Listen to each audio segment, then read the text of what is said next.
por si acaso. Referencia. Bueno, entonces, como parte de mi experiencia como ingeniero, yo construí en Ranqueo, que es como un ranking de colegios en República Dominicana, donde las personas pueden encontrar la información básica de contacto, los resultados de las pruebas.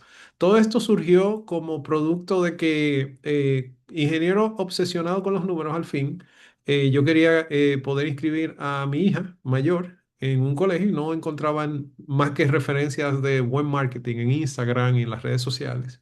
Y yo quería tener como una forma objetiva de hacerlo.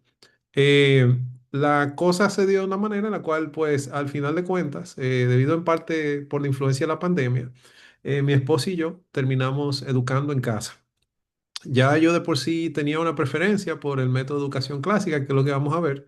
Y parte de la razón por la cual nosotros hacemos este evento es porque esta semana nosotros tenemos un evento relacionado con esto que es donde se enseña gramática, cómo hacer gramática con el equipo de Classical Conversations en República Dominicana, que es la metodología que utilizamos.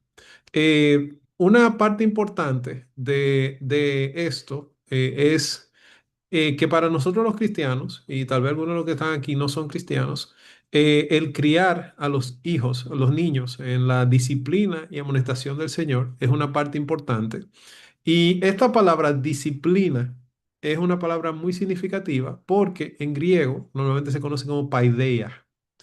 Y paideia es no simplemente que uno corrige a las personas, sino que una formación completa de la persona. Y es la forma en la cual en la tradición clásica se entiende la formación humana completa. Mucha de la formación que nosotros vemos en la actualidad es básicamente la formación de personas para trabajo. Una de las diferencias de la formación clásica es que esta formación pues permite enfocarse en la persona completa. Entonces, cuando nosotros vamos a una clase tradicional, normalmente el énfasis que tenemos es, yo voy a hacer algo, como están entrando múltiples personas a la conferencia, yo le voy a asignar ese trabajo a alguien más. Genao, yo te voy a hacer jefe aquí el día de hoy.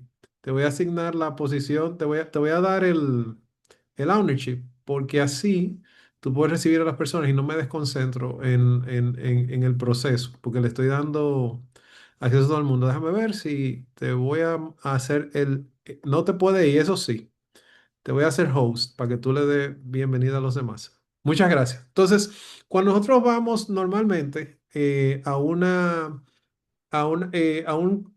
una clase actual, normalmente el énfasis es que lo que nosotros vemos en las aulas es aburrimiento, es frustración. En la forma en la cual se enseña en la actualidad, las pantallas están teniendo un gran énfasis en que se le enseña a los niños tecnología.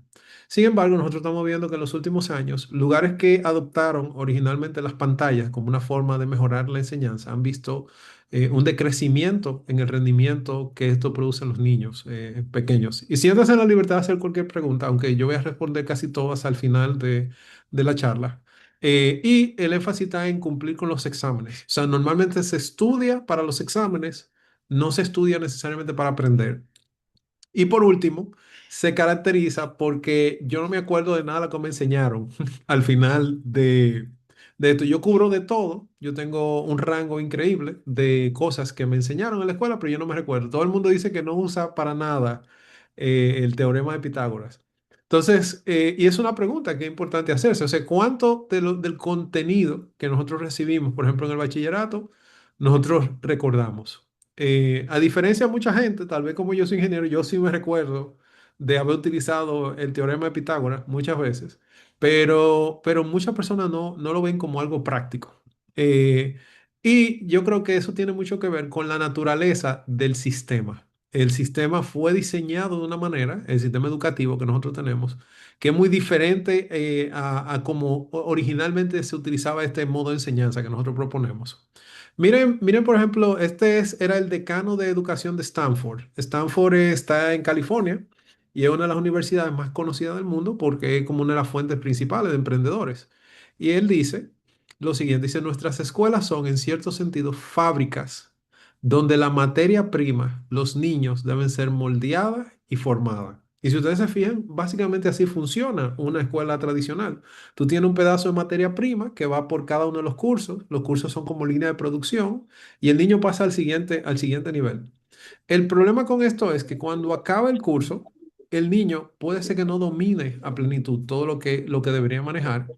Y lo que tiende a ocurrir es que el niño lleva, si no cumplió con el 70%, o sea, si cumplió con el 70%, hay un 30% que no conoce, que no maneja, que no tiene expertise suficiente y ese expertise, esa falta de expertise pasa al siguiente nivel y se compone a través del tiempo. Entonces, lo que puede ser una gotera o un pequeño, creo que hay alguien que tiene el audio colocado. Sería bueno, a ver si... Sí, ok. Entonces, básicamente lo que sería normalmente una gotera que podría convertirse en un gran vacío, se multiplica y crece. Y esta es una de las razones por las cuales a nivel general el rendimiento progresivo de cada generación de estudiantes ha ido decreciendo. Y fíjense, por ejemplo, cómo cambia la filosofía en 1918 en Estados Unidos, donde el principio de la educación secundaria del currículo académico es preparación para un puesto de trabajo. Porque la industria pasa a un modelo del modelo industrial donde tú se supone que tú vas a ser parte de una compañía, tú eres un pequeño eslabón en la máquina. Eh, pero cuando nosotros lo comparamos con eso que nos plantean en Stanford y en 1918, fíjense cómo se entiende el requisito para entrar a Harvard en 1642. Dice, cuando un alumno sea capaz de leer a Cicerón a primera vista, componer y hablar latín en verso y prosa por su propia cuenta y declinar perfectamente los paradigmas griegos, entonces podrá ser admitido al colegio. Eso significa que en 1642, para una persona entrar en Harvard, tenía que hablar inglés, hablar latín y hablar griego. O sea, era trilingüe. Ahora la cantidad de personas en Estados Unidos que son bilingües es una cantidad muy baja. De hecho, normalmente quienes son bilingües son los extranjeros que llegan, que tienen que aprender inglés y conocen el idioma de origen de su nación. Eh, Otro de los requisitos, por ejemplo, el requisito para graduación de Harvard, dice todo estudiante que sea capaz de traducir de los originales y explicar lógicamente las Sagradas Escrituras del Antiguo y del Nuevo Testamento y sea aprobado en examen público, podrá recibir el primer grado. Ahora nosotros tenemos personas eso es los requerimientos en teología. Es decir, que esta persona tenía que tomar el hebreo, tenía que tomar el griego y poderlo traducir lo que leía. Y ahora tenemos una situación particular donde nosotros no podemos leer bien las traducciones. Las traducciones se nos hace difícil. Muchas personas empiezan a leer una Biblia Reina Valera y se le hace difícil entenderla. Entonces, sin embargo, los requisitos era leer en el original para poder graduarse de grado. No estamos hablando de maestría, no estamos hablando de doctorado. Los requisitos eran más altos. Entonces, sin embargo, cuando nosotros nos movemos al nivel actual, lo que vemos es que el 28% de los adultos en Estados Unidos leen a lo que se conoce como nivel uno o menor. ¿Qué significa nivel uno o menor? Significa que un adulto lee al nivel de quinto grado de primaria. Es por eso que en la industria donde yo trabajo, normalmente el desarrollo de software, casi todo el texto, lo que se conoce como el copy en inglés, debe escribirse para que una persona que tenga quinto de primaria lo pueda entender, porque si no, la persona se puede perder. Y esto ha hecho que básicamente el nivel de lenguaje que nosotros tenemos al expresarnos se disminuya y está limitado a una cantidad muy pequeña de palabras. Y en la actualidad se está viendo un problema aún mayor. Estos mismos colegios o universidades que nosotros consideramos élites están teniendo estudiantes que no pueden leer, que tienen problemas de lectura. Y esto es un artículo del Atlantic que en el 2024 y esto es algo que ha empeorado. Por ejemplo, esta misma autora hizo posteriormente un artículo. Esto no es agosto, bueno, es la de edición de agosto, pero ella lo publicó recientemente en julio, donde habla de que oficialmente nosotros estamos teniendo un grupo de personas que no pueden leer. A ver, creo que hay una persona que está haciendo aquí una pregunta. Déjame ver, por momentos se va. ¿Soy yo? Eh, si me pueden decir en el chat si... Si soy yo que si es mi caso, se ve. Ah, ok, ok, ok, perfecto. Entonces, entonces dice, por otro lado, lo que está ocurriendo es que cerca del 51% de los adultos no leen ni siquiera un libro al año en Estados Unidos. Y esto obviamente es un gran problema, porque estamos teniendo una sociedad donde oficialmente la gente puede leer, pero no tiene la capacidad de comprender. Y lo poco que lee es mínimo. Sí pasan mucho tiempo leyendo mensajes de Twitter, leyendo WhatsApp, leyendo Facebook e Instagram, pero no tenemos la capacidad de comprender ni crecemos intelectualmente. Entonces, y esto no es una cuestión accidental. Fíjense qué dice Woodrow Wilson. Él fue el presidente número 28 de Estados Unidos. Él dice que queremos que una clase de personas tenga una educación liberal. Cuando yo hablo de una educación liberal, yo me refiero a la educación clásica, que es lo que yo quiero convencerlos el día de hoy de que es una forma bien especial y única de enseñar y que vale la pena el intentarlo.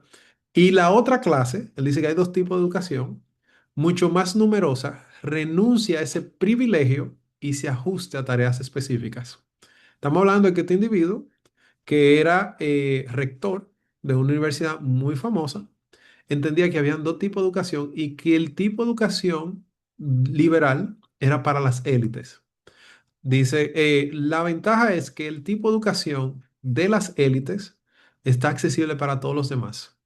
Y está accesible en un momento crítico donde ya la educación en la cual fuimos formados, que era para el empleado, está parcialmente desapareciendo. De hecho, nosotros venimos de una situación donde la fórmula mágica era la siguiente. Tú estudiabas, tú ibas a la universidad, tú obtenías un título y luego de ese título tú obtenías una carrera. Y con esa carrera tú podías mejorar tu estilo de vida, tú podías cambiar. Tú te graduabas ingeniero y había una oportunidad. Y de hecho, hace, qué sé yo, 10 15 años, la carrera del futuro era informática. Pero la situación ha empezado a cambiar y ha empezado a cambiar radicalmente. Si ustedes se fijan, desde el 1990 aquí vemos dos gráficos, uno de todos los trabajadores y los graduados recientes, graduados de universidad. Y durante estas últimas 3 décadas, la referencia es que los empleados, los trabajadores generales, tenían más desempleo. Es decir, había más trabajo si tú eras profesional. Pero esto ha empezado a invertirse. Ahora, los que tienen más desempleo son las personas que están saliendo de la universidad.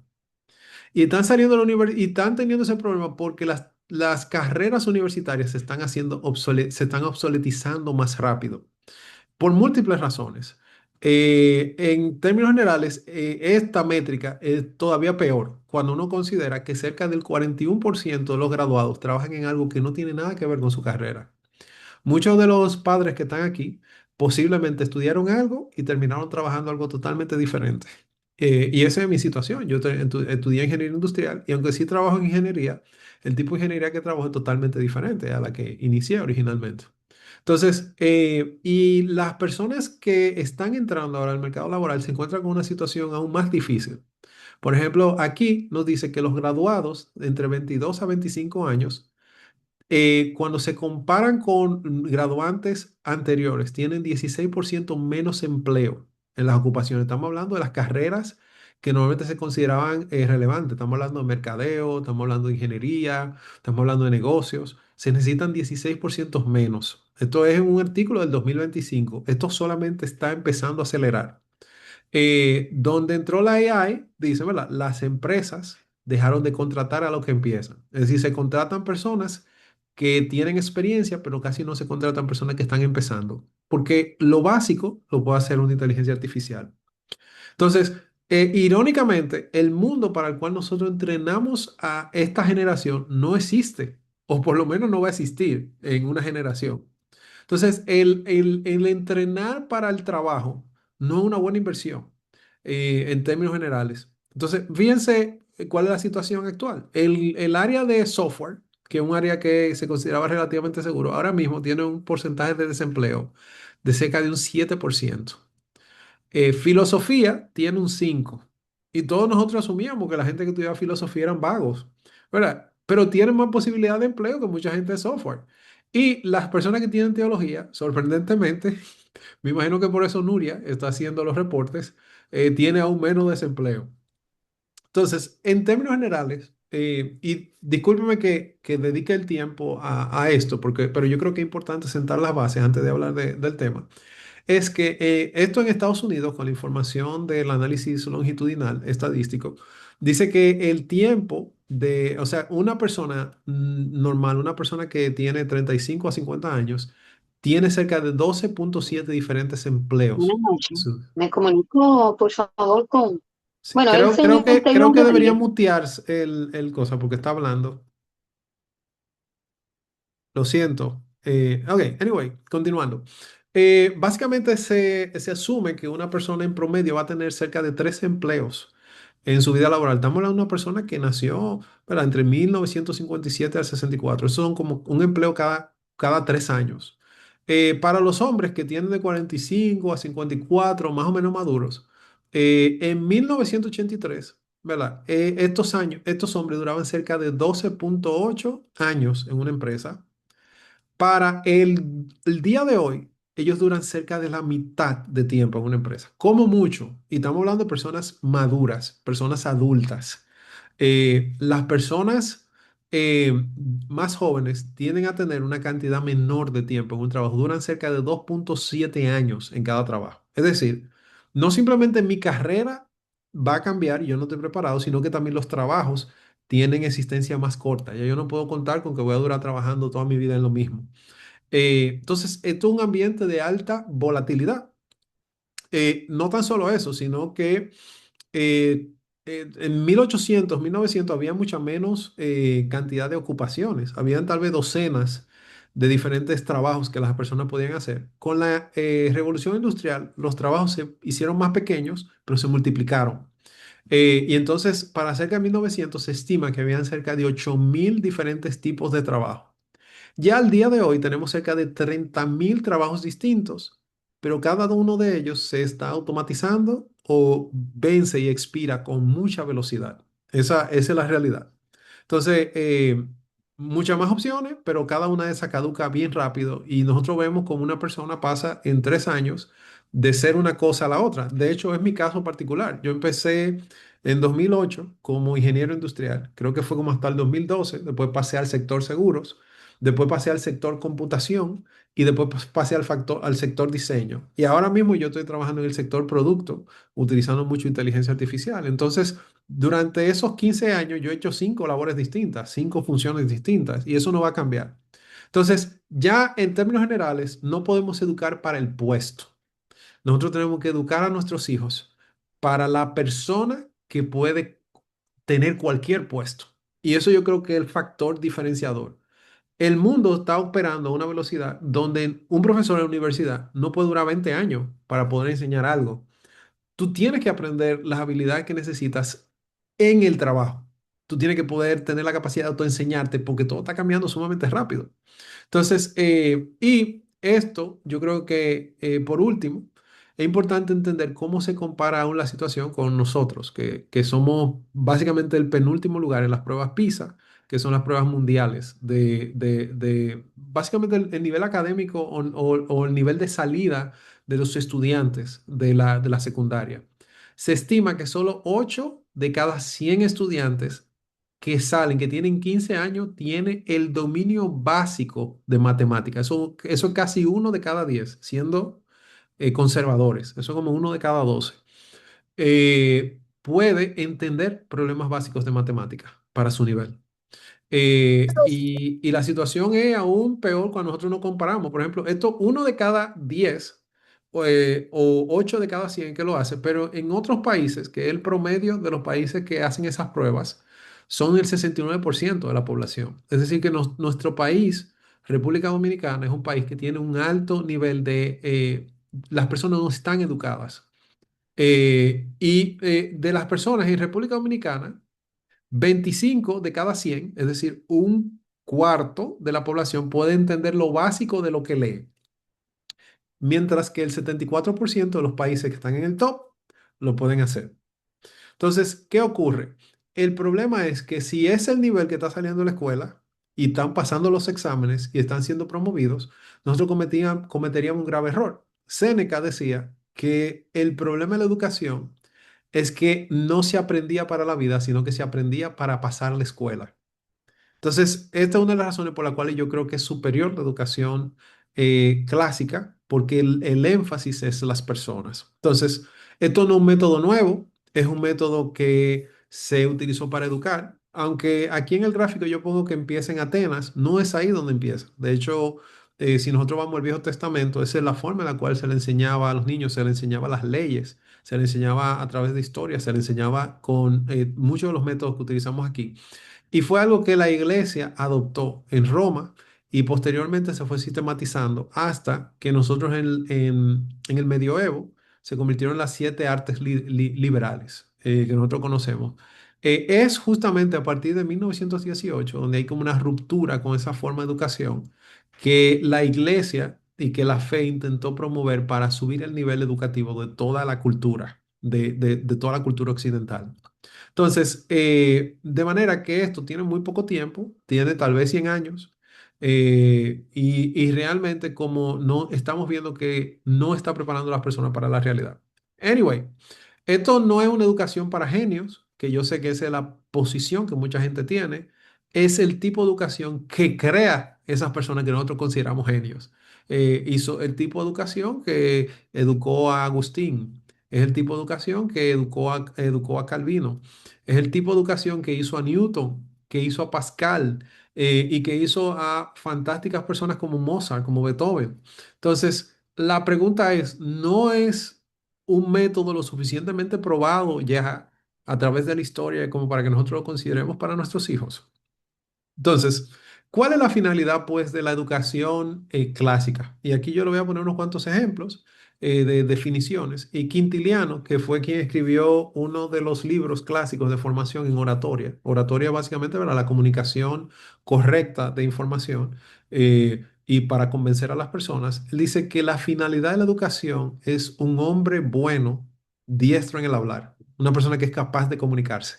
Entonces, fíjense que la referencia no está necesariamente en el conocimiento, sino en la persona. Y obviamente ustedes dirán, bueno, pero tú me estás citando a personas que son no creyentes.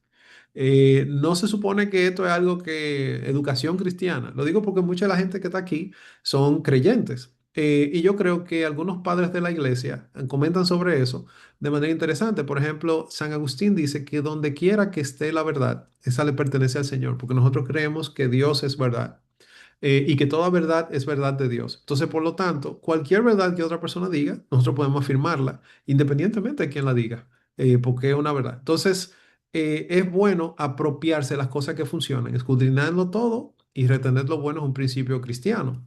Entonces, y como aquí vamos a hablar un poquito más del trivium en particular, por ejemplo, Lutero, hablando sobre el lenguaje y el aprendizaje del lenguaje, decía, dice, no conservaremos por mucho tiempo el evangelio sin las lenguas. Ellos consideraban las lenguas una parte importante. Las lenguas son la vaina, de verdad, el lugar donde tú colocas en que va envainada esta espada del Espíritu. Es decir, para la revelación utiliza el lenguaje como modo de comunicación de esas verdades. Entonces es bueno tener un correcto dominio del lenguaje para hacerlo eficaz.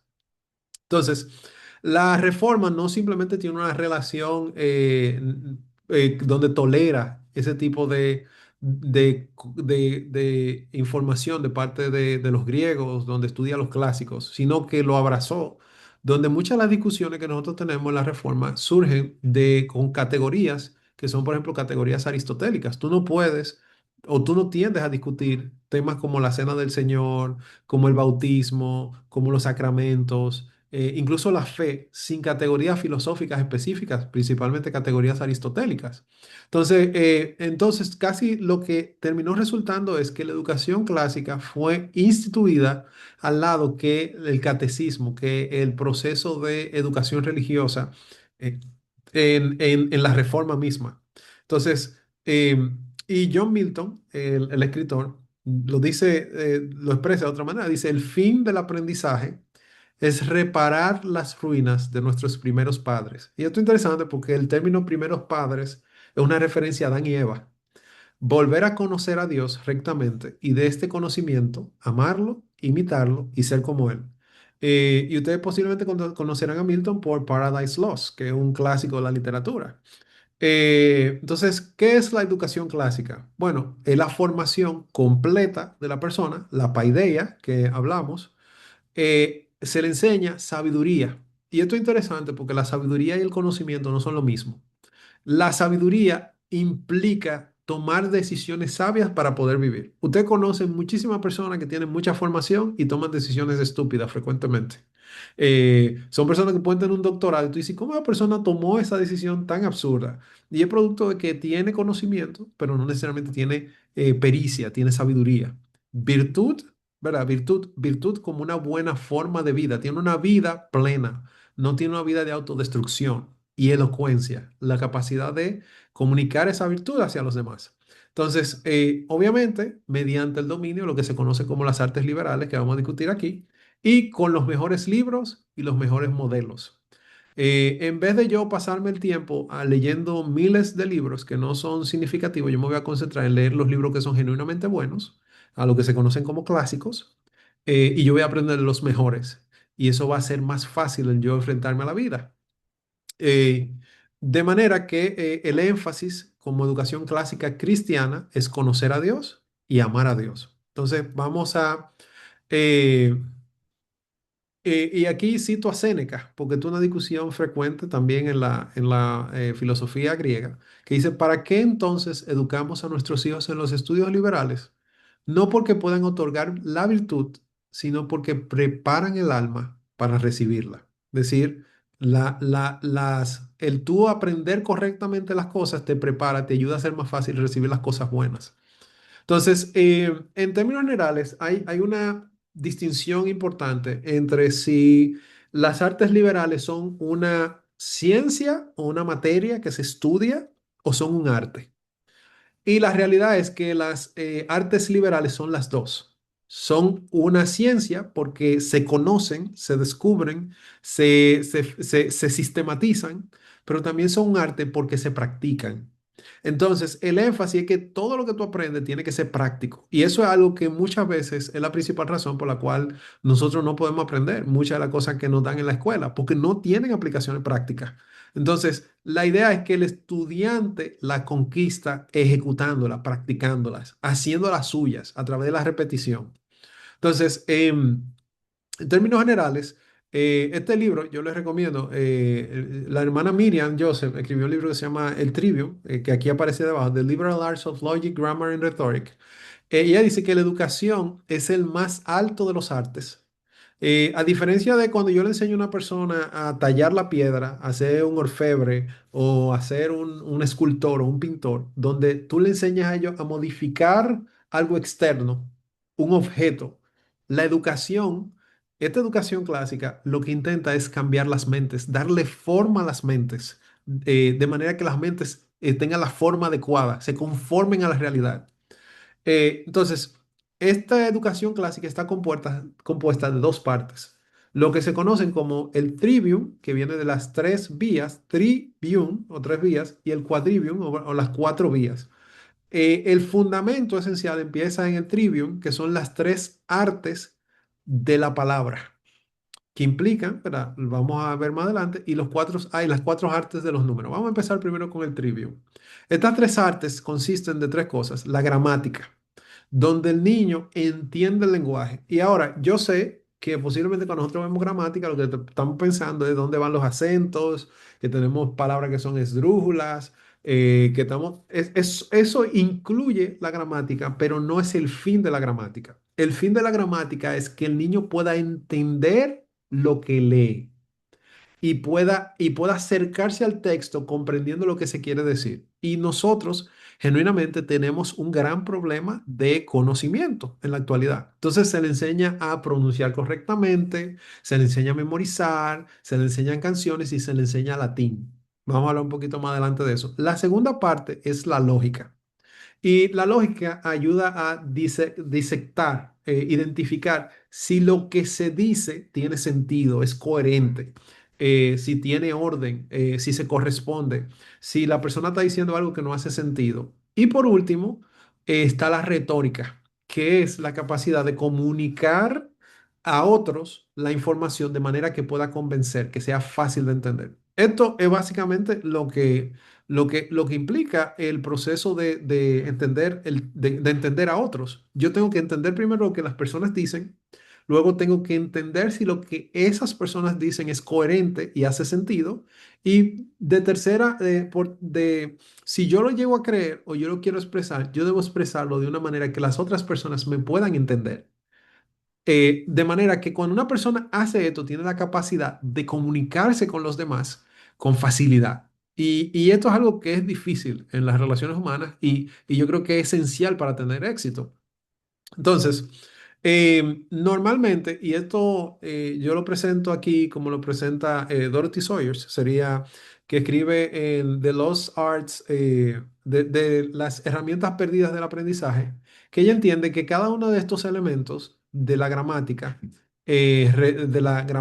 la lógica y la retórica, son elementos que parten de la edad del niño. Es decir, el niño tiene que aprender y memorizar en esa primera etapa. Cuando un niño nace, lo primero que uno le enseña es cómo hablar. Uno le enseña a repetir palabras, él memoriza, él aprende canciones para aprender a verbalizar, a discernir una palabra de la otra. Y nosotros hacemos eso, fonética y lectura. Le leemos libros para que él aprenda a identificar imágenes con libros, cómo se identifican, cómo se llaman las cosas. Luego se le enseña memoria cantada, donde se memorizan poemas, se memorizan las tablas, se memorizan muchas herramientas para asegurarse de que él se recuerde de esas cosas y coleccionarlas. Por ejemplo, las niñas aquí cantan frecuentemente cuando uno dice, mira, vamos a hablar de Europa del Norte, o lo mencionamos Noruega, ellos automáticamente cantan una canción con respecto a todos esos países y ellos lo conocen. Ellos conocen mejor a los países que yo. Entonces, y está la parte luego del copiado y la narración, donde el niño tiene que leer y escribir. Esa parte es central, porque uno de los principales problemas es que la mayoría de las personas de la actualidad no tienen un léxico muy amplio y por lo tanto no pueden expresar cosas de la realidad que son más complejas. Por ejemplo, yo puedo hablar del amanecer o del anochecer, pero hay palabras mucho más específicas que tienen que ver con periodos antes y después dentro de eso. Y eso es parte del léxico. Luego está la parte de la lógica. La lógica normalmente está vinculado con la adolescencia temprana, que cuando el niño empieza a cuestionarlo todo, empieza a hacer preguntas, esto lo que te está diciendo es, el niño está listo para pensar y evaluar lo que se le dice del mundo.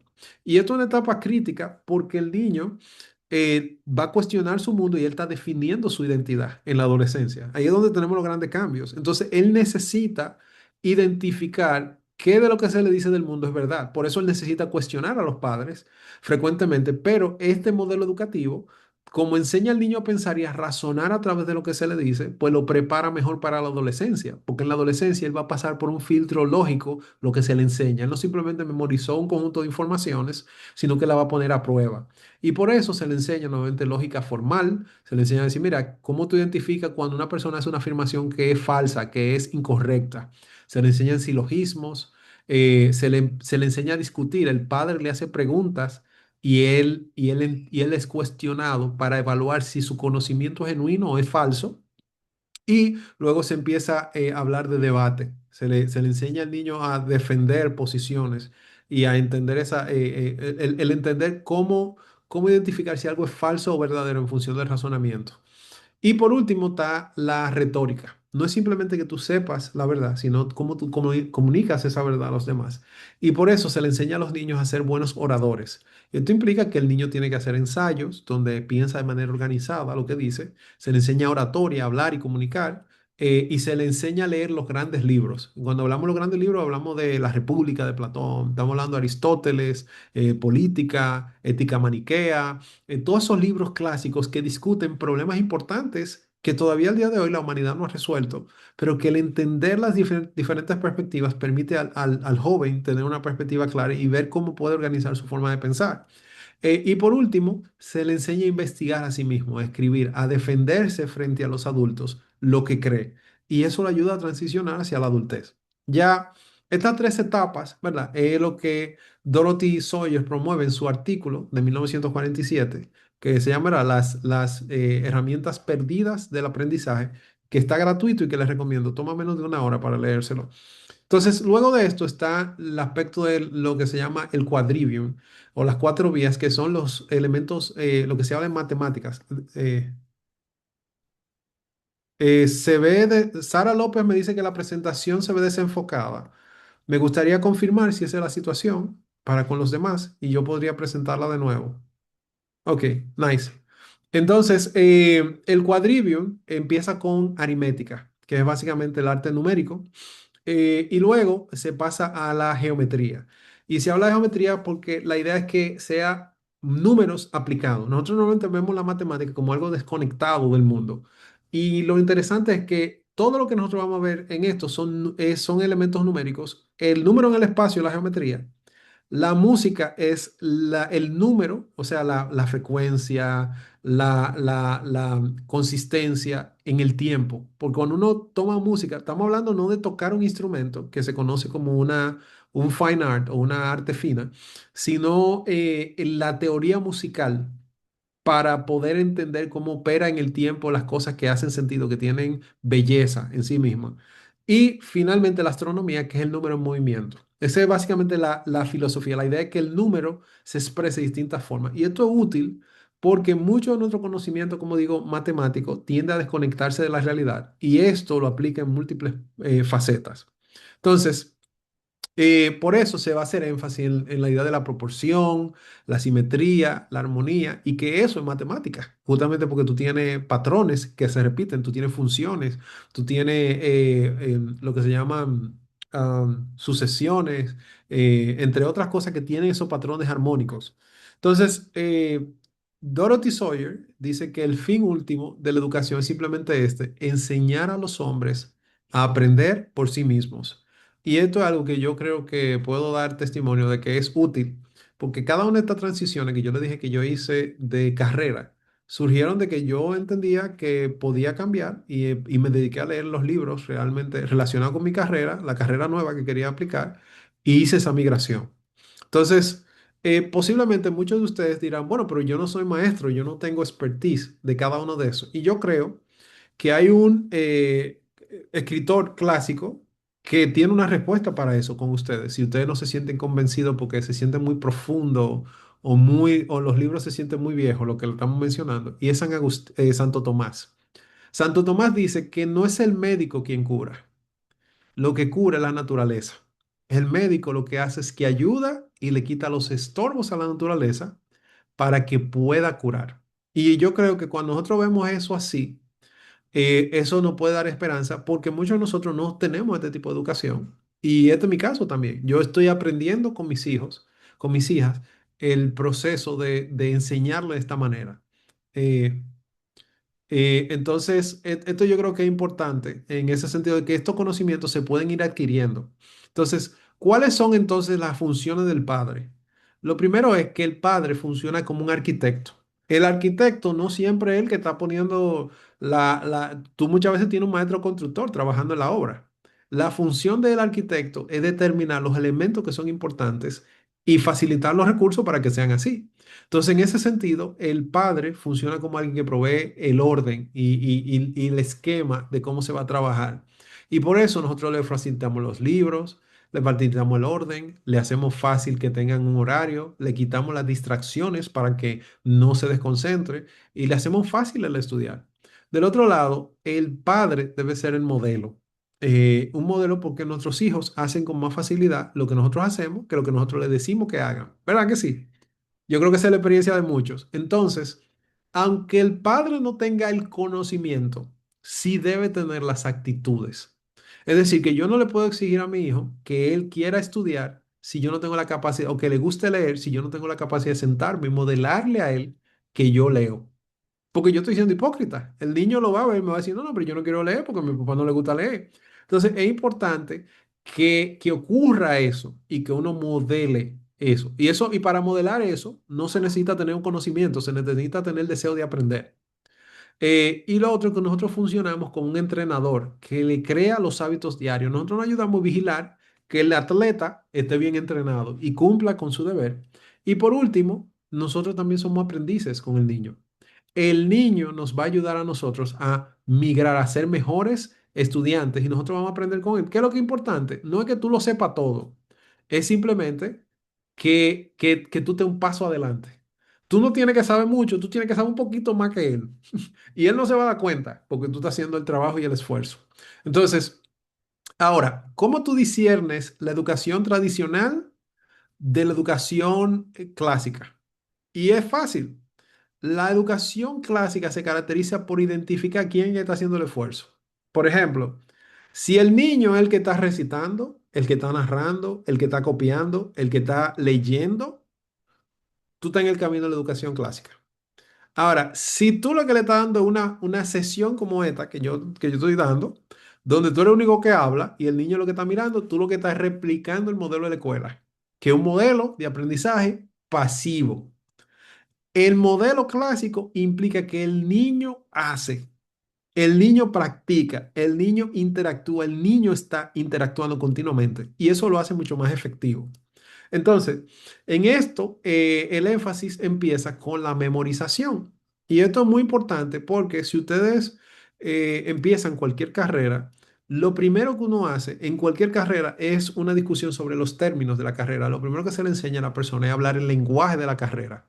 Se le dice, mira, esto es lo que un fémur, si tú estás estudiando medicina, estos son los músculos que tú tienes, estos son las diversas venas, eso es lo primero que tú haces cuando tú empiezas cualquier carrera, entender el lenguaje propio de ella. Entonces, por eso el niño empieza en un proceso de escritura y catecismo. Cuando hablo de catecismo, yo sé que muchos van a pensar en la Iglesia Católica, pero catecismo es simplemente el método de preguntas y respuestas, donde el niño se le hace ciertas preguntas básicas y las responde de vuelta. Y se utilizan múltiples herramientas para que él memorice cosas, poemas, himnos, canciones. Nosotros utilizamos Classical Conversations y básicamente todo lo que las niñas hacen se lo aprenden como canciones. Hicieron una canción de todos los presidentes de República Dominicana y ya se lo saben, en el orden en el cual fueron presidentes. Yo no me la sé, se me hace difícil memorizarlo. Tablas, fechas, declinaciones. Ustedes saben que lo primero que ustedes se aprenden son la tabla del uno, del 2, del 3, de todos los números. Ese proceso de memorización, que puede lucir como algo poco sofisticado, es esencial. Y la idea es que el niño haga el hábito de memorizar. Y muchos dirán, bueno, ¿por qué tú, teniendo un mundo donde tú tienes Google, tú vas a poner al niño a memorizar? Y la realidad es que el proceso, tú puedes operar inteligentemente en función de tu memoria.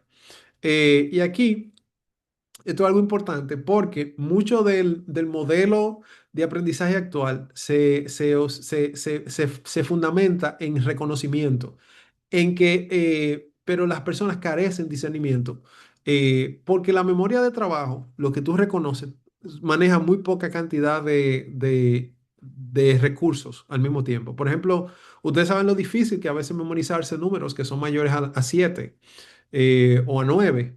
Por ejemplo, cuando nosotros nos memorizamos un número de teléfono, nosotros empezamos con el 809 y el 809 es un número completo. Y después nos memorizamos los demás. Y es porque en nuestra memoria nosotros no podemos manejar muchos números al mismo tiempo. Y es un problema mental.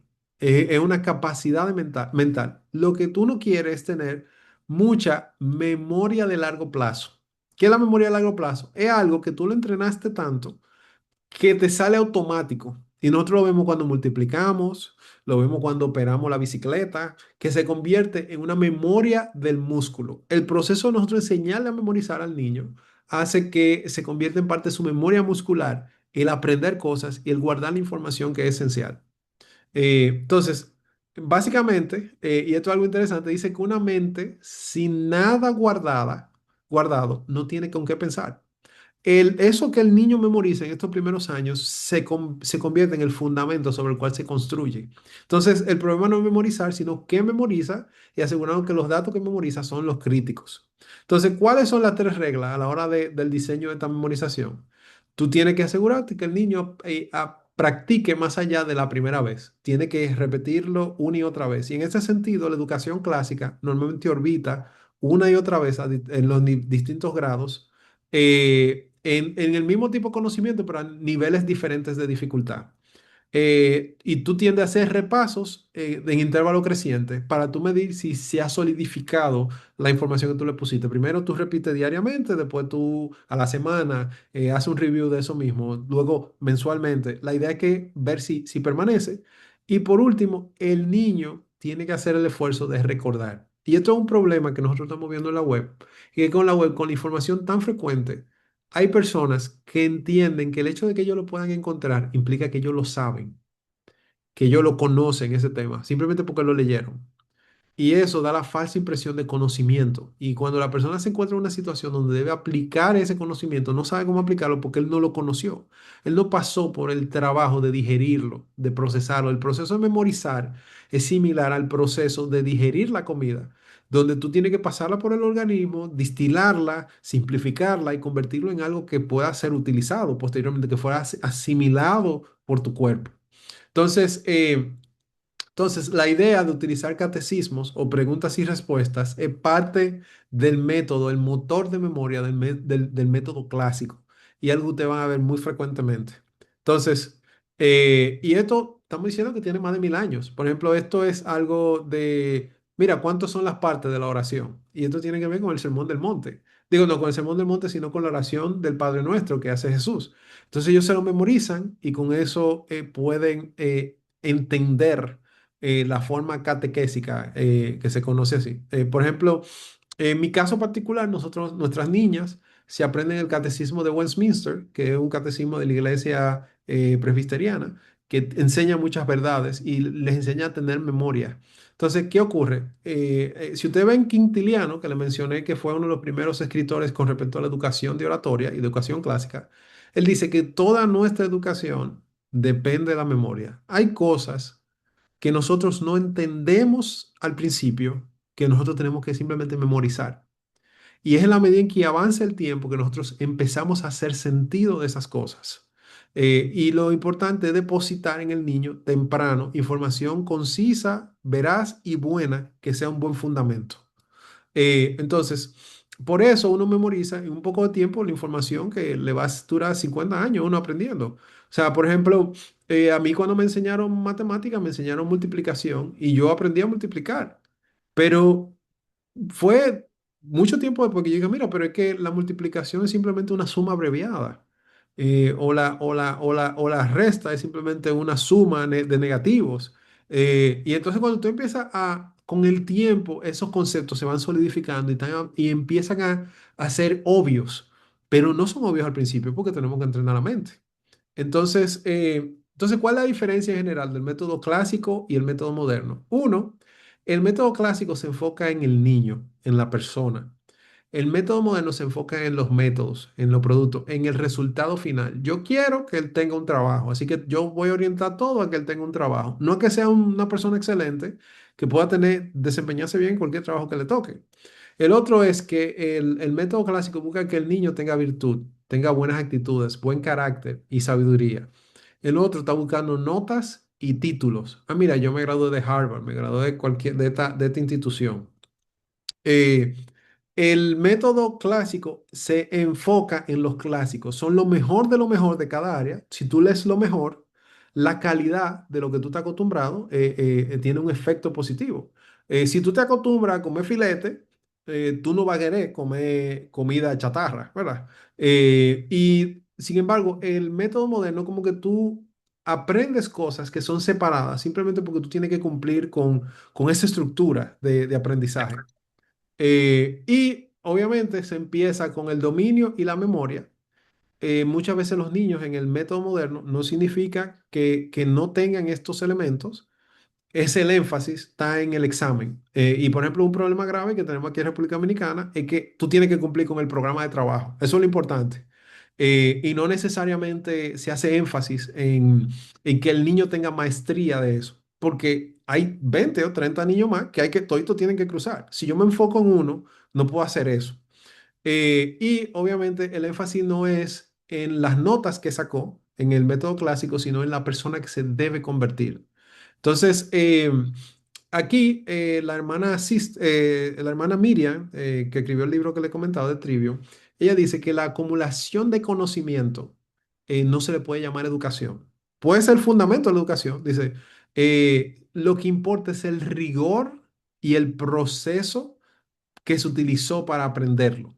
Es el método, no, lo que, no la materia prima que se utilizó. Entonces, mucho del problema que tenemos en la educación tradicional es que nosotros le damos datos y esos datos se obsoletizan con rapidez. Lo que nosotros tenemos que enseñar a la gente es el método, cómo pensar, el proceso de pensar. Eh, como decía, ahora mismo yo creo que la ciencia le da la razón al método. O sea, la memoria es con lo que se piensa. O sea, tú necesitas eso como fundamento. Y retiene más. O sea, muchas veces la gente, por eso es importante sintetizar, memorizar. Eso ayuda a la persona a pensar de manera más eficaz. Y algo importante es que el soporte del padre es importante, es crítico para ayudar. ¿Qué herramientas nosotros utilizamos? Bueno, tablas cantadas, versículos de memoria, el dictado y la caligrafía, que a nadie le gustan, pero resulta ser que son la forma en la cual tú aprendes a hacer esas cosas bien. En última instancia, como dice, que la abuela tenía razón. Las cosas simples que nosotros hemos obviado son las cosas que hacen la diferencia en el aprendizaje. Entonces, y aquí Dorothy Sawyer expresa en esta frase que muchas veces nosotros ahora mismo dejamos a los niños salir afuera sin las capacidades básicas para poder defenderse del mundo exterior. Por ejemplo, ella dice, dejamos salir a nuestros jóvenes desarmados cuando la armadura nunca fue tan necesaria. No saben lo que significan las palabras, no saben esquivarlas, ni embotar su filo, ni devolverlas. Son presas de las palabras en sus emociones, en vez de señores de ellas en su intelecto. Y nosotros lo vemos como los niños reciben frecuentemente información de los medios de comunicación, de la forma en la que se entretienen y no entienden lo que significan las consecuencias de creer ese tipo de cosas. Y nosotros vemos el desarrollo de muchísimas ideologías que si tú tienes una forma de pensar organizada, si tú entiendes la lógica, tú dices, mira, pero es una contradicción, esas dos cosas no pueden coexistir juntas. Y es porque los niños no están saliendo del sistema educativo con las herramientas para enfrentarse al mundo que está lleno de ideología, que está lleno de suposiciones, de consecuencias lógicas que él no tiene la capacidad de identificar con facilidad. Entonces, esto que dice Dorothy Sayers fue escrito mucho antes del Internet. No es algo reciente, pero parece ser que es cierto. Y como le digo, yo le voy a poner un ejemplo del tipo de cosas que nosotros hacemos en la educación clásica que cualquier persona lo puede hacer y son básicamente gratis. Leer en voz alta al niño, ¿verdad? Ponerlo a leer en voz alta, libros reales, libros que son, que tienen contexto que él puede entender. Memorizar con 10 minutos al día.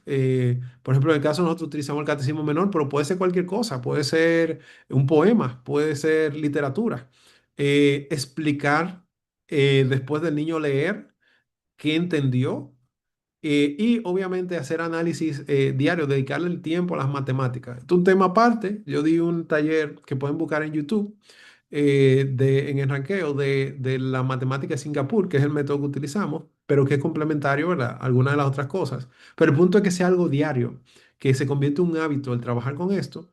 Y por el otro lado, evitar de alguna manera la pantalla que hace a los niños, pues, de una manera ociosos con respecto a la mente. Eh, Esto básicamente el 80% del método es memorizar, es leer, es expresarse y poder explicar con claridad. Y eso no cuesta nada, no es algo complicado a nivel económico. Posiblemente uno necesite algo de guía, pero casi todos los materiales que se necesitan para esto están disponibles de manera gratuita. Y procedo con lo siguiente.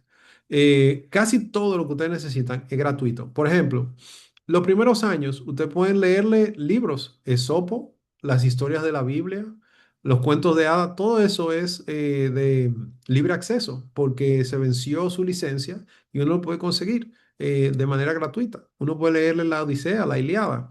Igual, por ejemplo, la mitología griega, el Cid, las crónicas de Narnia. Por ejemplo, mi niña de 8 años ya se leyó los 7 libros de las crónicas de Narnia y lo ha leído varias veces ya. Y eso es algo que yo he visto niños que son adolescentes que no lo leen, no soportan leer un libro completo. Igual, por ejemplo, ya mayores. Yo me leí Robinson Crusoe cuando yo era pequeño, fue uno de los primeros libros que me recomendaron. Mi hija ya se leyó Robinson Crusoe. Plutarco, que es un libro clásico de historia, que todavía al día de hoy es uno de los mejores libros de historia que se pueden leer. Don Quijote, etcétera. El punto es que todos estos libros están disponibles. De hecho, yo publiqué una lista que pueden escanear aquí si quieren, de una lista de libros que se recomiendan para la lectura de libros clásicos. Casi todos son libros que están disponibles, pueden ser digitales, ustedes lo pueden imprimir. No cuesta el tener ese tipo de educación. Y la ventaja de estos libros, que son el canon de Occidente, es que el tipo de conocimiento que ustedes van a tener sobre todas las cosas es mucho mayor que la mayoría de las personas. Por ejemplo, una frase que tiende a ocurrirse en el área de filosofía que dice que toda la filosofía occidental son notas al pie de página de Platón. Platón y Aristóteles tuvieron las discusiones más relevantes de toda la filosofía. Ya todos los filósofos que nosotros vemos en Occidente son simplemente desarrollan una pequeña sección de posiblemente una conversación de Platón. Entonces, el nosotros tomarnos el tiempo y leer esos libros transforman grandemente lo que nosotros podemos hacer. Entonces, también, aquí yo hablo de la memoria, de que esto yo creo que es importante, de que a los niños se les enseña a memorizar y a tener mastery, el poder llevar como a profundidad esos conocimientos. ¿Por qué? Porque el método tradicional no permite que el niño tenga expertise. Entonces, si tú construyes algo, si tú construyes el primer nivel de un edificio y tú lo dejas medio chueco, cuando tú le construyes el segundo, la probabilidad de que se caiga son mayores. Y eso es lo que nosotros vemos en el sistema educativo tradicional. Entonces, el énfasis está en tú aprendes un conjunto de cosas, no son tantas, pero las que son esenciales y tú las aprendes bien, tú sientas un buen fundamento. Y luego tú vas progresivamente ampliando ese círculo de influencia y tú vas agregando cosas progresivamente a eso que ya tú dominas bien. De manera que el expertise se va desarrollando y luego es más fácil para el niño, volviendo hacia atrás y recordando, se fortalece y se solidifica esa capacidad de aprender y relacionar. Y por ejemplo, es común que uno haga resúmenes cantando. Nosotros aquí en la casa frecuentemente hacemos canciones para que las niñas memoricen. Y esto nos ha funcionado bastante. Se han memorizado muchísimas cosas gracias a las canciones. Y obviamente también hay ejercicios donde ellos pueden hacer recitar públicamente. Por ejemplo, en CC, en Classical Conversations, nosotros tenemos eventos donde nos reunimos cada 1 o 2 semanas y los niños hacen una presentación. Y debo decir con honestidad que yo he aprendido mucho en esas presentaciones que hacen los niños. Hay algunos niños que hacen preguntas que yo no me imaginaba que fueran tan interesantes los temas que ellos preparan. Y desde pequeños, estos niños están teniendo que justificar la razón del tema que eligieron, el demostrar cómo eso funciona, por qué funciona, por qué es interesante. Y son temas que a ellos les interesan. Entonces yo creo que el recitar a una audiencia, por ejemplo, mi pequeña está aprendiendo música y ella tiene que hacer recitales. Eso es común, ¿verdad? Entonces la idea es enseñarlos a ellos a interactuar. Ahora, yo sé que muchos te dirán, bueno, pero ¿vale la pena el esfuerzo? Sí, hay mucho esfuerzo, pero frecuentemente nosotros nos sorprendemos de ver el tipo de cosas con el cual nuestras niñas, que todavía están pequeñas, salen, ¿verdad? De que nosotros empezamos a decir algo y ella termina las frases. O nosotros decimos algo y ella dice, sí, es que eso se trata de tal cosa. Entonces, ese tipo de cosas son fascinantes y es que el texto que uno ve, uno le menciona y ya lo recuerdan y lo conectan de una manera que nosotros no lo habríamos conectado nosotros. Entonces, nosotros vemos que funciona. Obviamente nosotros estamos aprendiendo en el proceso, como le digo, no es que yo sea un experto, yo le estoy compartiendo mi aprendizaje. Pero nosotros vemos que el método funciona y que cuando yo comparo a mis hijas con otros estudiantes, otros niños, el tipo de problema con el cual ellas están lidiando son totalmente distintos a lo que están lidiando otros chicos incluso más grandes. Entonces, en general, como resumen, es frecuente que uno tenga fallos, y es, por ejemplo, que uno lea en coro en vez de que los niños memoricen, porque suena difícil. Pero los niños tienen una capacidad que nosotros no nos imaginamos de memorizar. Lo otro es que uno quiera como cubrir mucho y se sienta mal de quedarse en una etapa porque el niño no necesariamente está avanzando. Y yo creo que esa es la señal de que tú debes dedicarle tiempo, porque si el niño supera esa etapa, entiende eso con profundidad, puede avanzar más rápido. Y esto es algo que yo creo que es esencial. Cuando tú superas esas etapas, el niño despega y muchas veces tú te das cuenta que el niño empieza a despegar solo, no necesita tu compañía, porque ya él tiene la capacidad de superar lo más importante. Tú estuviste con él en el periodo que era difícil. Y lo otro es abandonar esa idea de repaso porque el niño se lo aprendió. Yo creo que es siempre bueno el hacer introspección y volver al pasado. Y esto es algo que es crítico. Y por otro lado está la parte de cansar al niño. Yo creo que no es la cantidad, sino, ¿verdad? El cumplir con, el asegurarse que el niño entienda y pueda aprender. Y por último, yo creo que lo peor, y es que lo que más nos cansamos somos nosotros. Si el padre no disfruta o no le pone ganas, como dicen, uno puede hacer el conocimiento aburrido.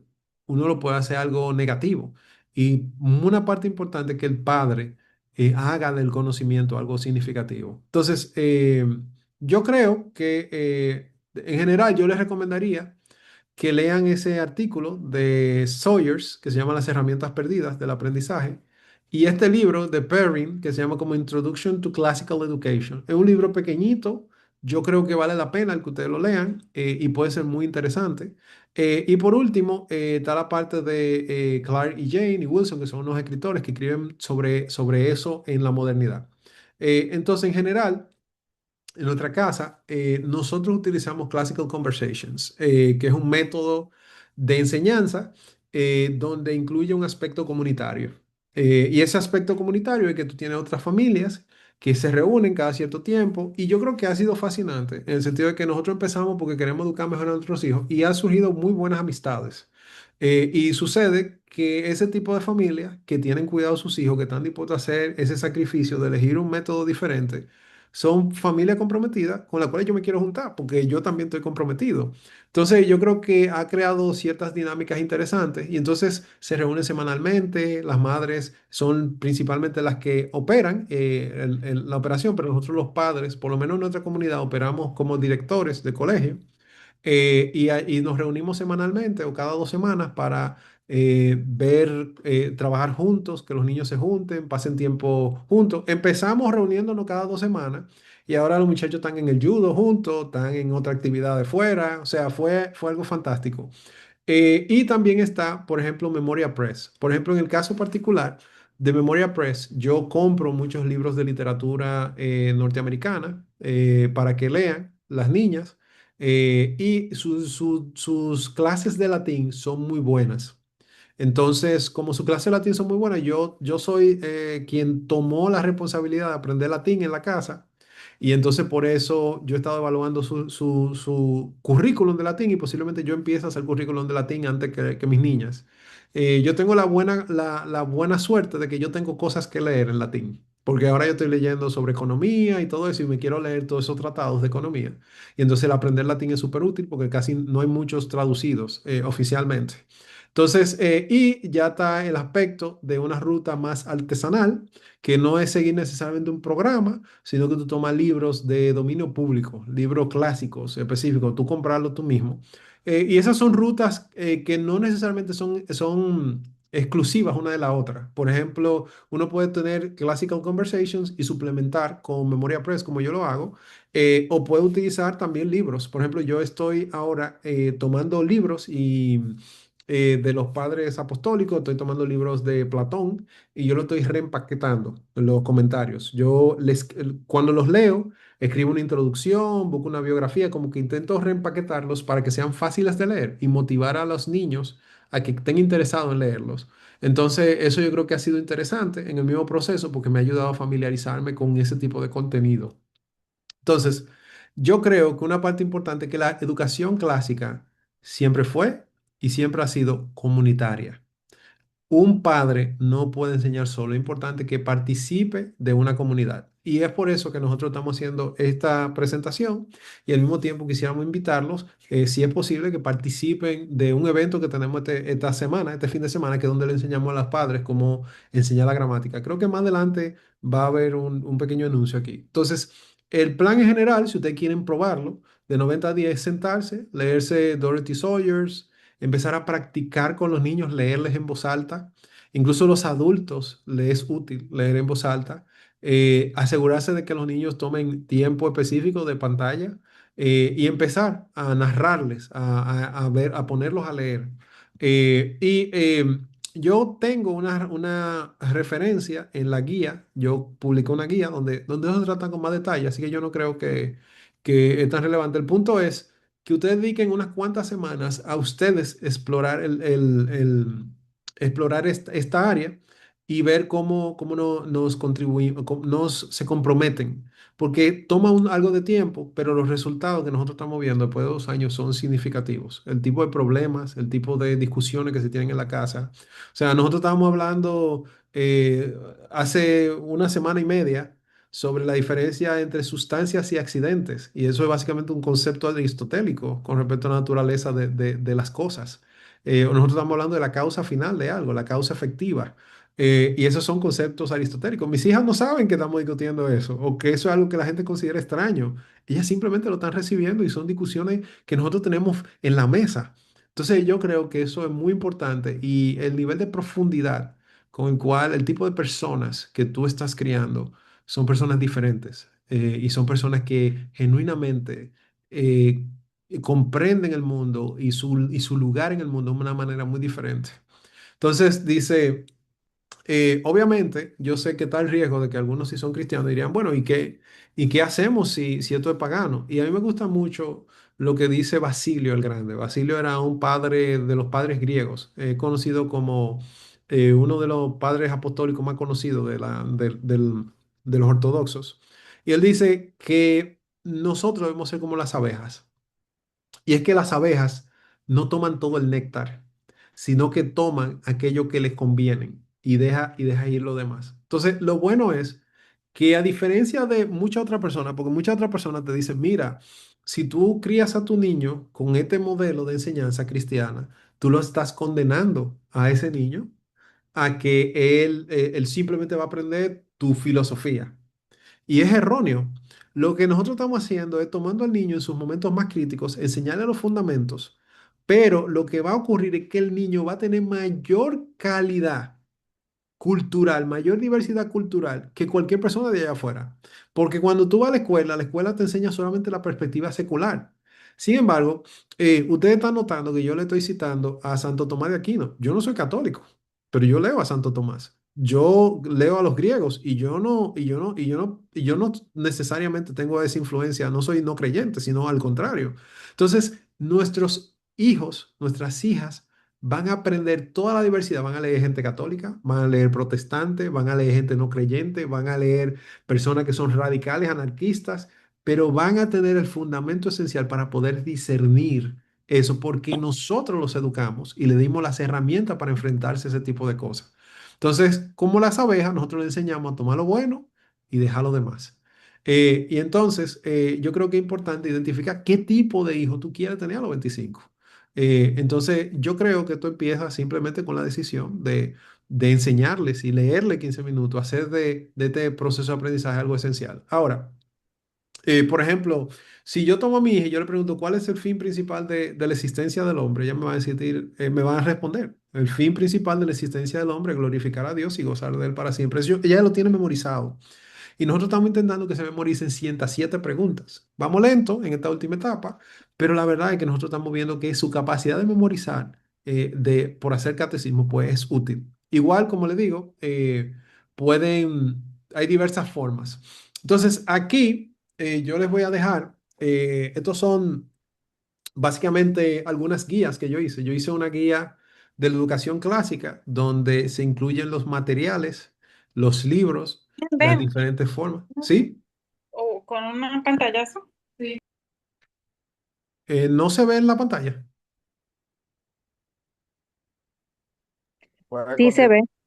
ve. Bueno, aquí yo tengo básicamente, ustedes pueden igual, pueden entrar a enranqueo.com y van a estar las guías. Yo no sé si llegué a subir la presentación, pero están en guías. La primera es una guía de educación clásica donde detalla los libros, las referencias, Hay algunas cosas que yo no mencioné aquí. Se responden algunas preguntas. Y del otro lado, aquí está una guía de los grandes libros del canon occidental. Hay una persona que se llama Mortimer Adler, que escribió un libro, se llama Cómo leer un libro, y que él promueve el que nosotros no leamos los libros de toda la cultura occidental. Es una buena guía. Y yo puse algunos de ellos, no están todos, pero son algunos libros que pueden ser interesantes y la mayoría de ellos son abiertos. Ustedes lo buscan en internet y ustedes no están rompiendo ninguna ley de copyright porque son de conocimiento universal y esenciales para conocer la cultura occidental. Y ya aquí yo voy a poner un plan de 90 días que no creo que no llegué a subirlo, pero vamos a ver, ojalá. Entonces, ya aquí yo voy a entrar de primera mano a decirle que este sábado 25 nosotros vamos a estar haciendo un evento. Este es el tiempo de los anuncios, ¿verdad? Que se llama Atendiendo lo Esencial, donde nosotros damos un taller de enseñanza de educación clásica, donde le enseñamos gramática, cómo enseñarle a los niños a leer. Esto es el único momento donde yo voy a hacer mi anuncio. Y la finalidad es que ustedes como padres puedan recibir de manera práctica. Esto no es un conjunto de teoría, aquí esto fue más como una charla donde agradezco su paciencia, por cierto, me escucharon a mí durante este periodo de tiempo. Esto es más práctico, donde ustedes van a ir y van a enseñarle cómo se le enseña a los niños gramática y tú como padre vas a salir equipado con eso. Eh, aquí Jonathan pregunta que si solo padres o con los hijos se pueden llevar a los niños. Dependiendo de los niños, hay un espacio para niños. Eso tú lo puedes ver que hay como una boleta para niños, tú lo puedes llevar y lo puedes ahí, lo van a cuidar y le van a enseñar. Hay un currículum para ellos. Hay una dinámica que se le va a enseñar para ellos también. Con respecto a la parte virtual, no creo que tengamos una parte virtual porque parte esencial del práctico es que sea práctico.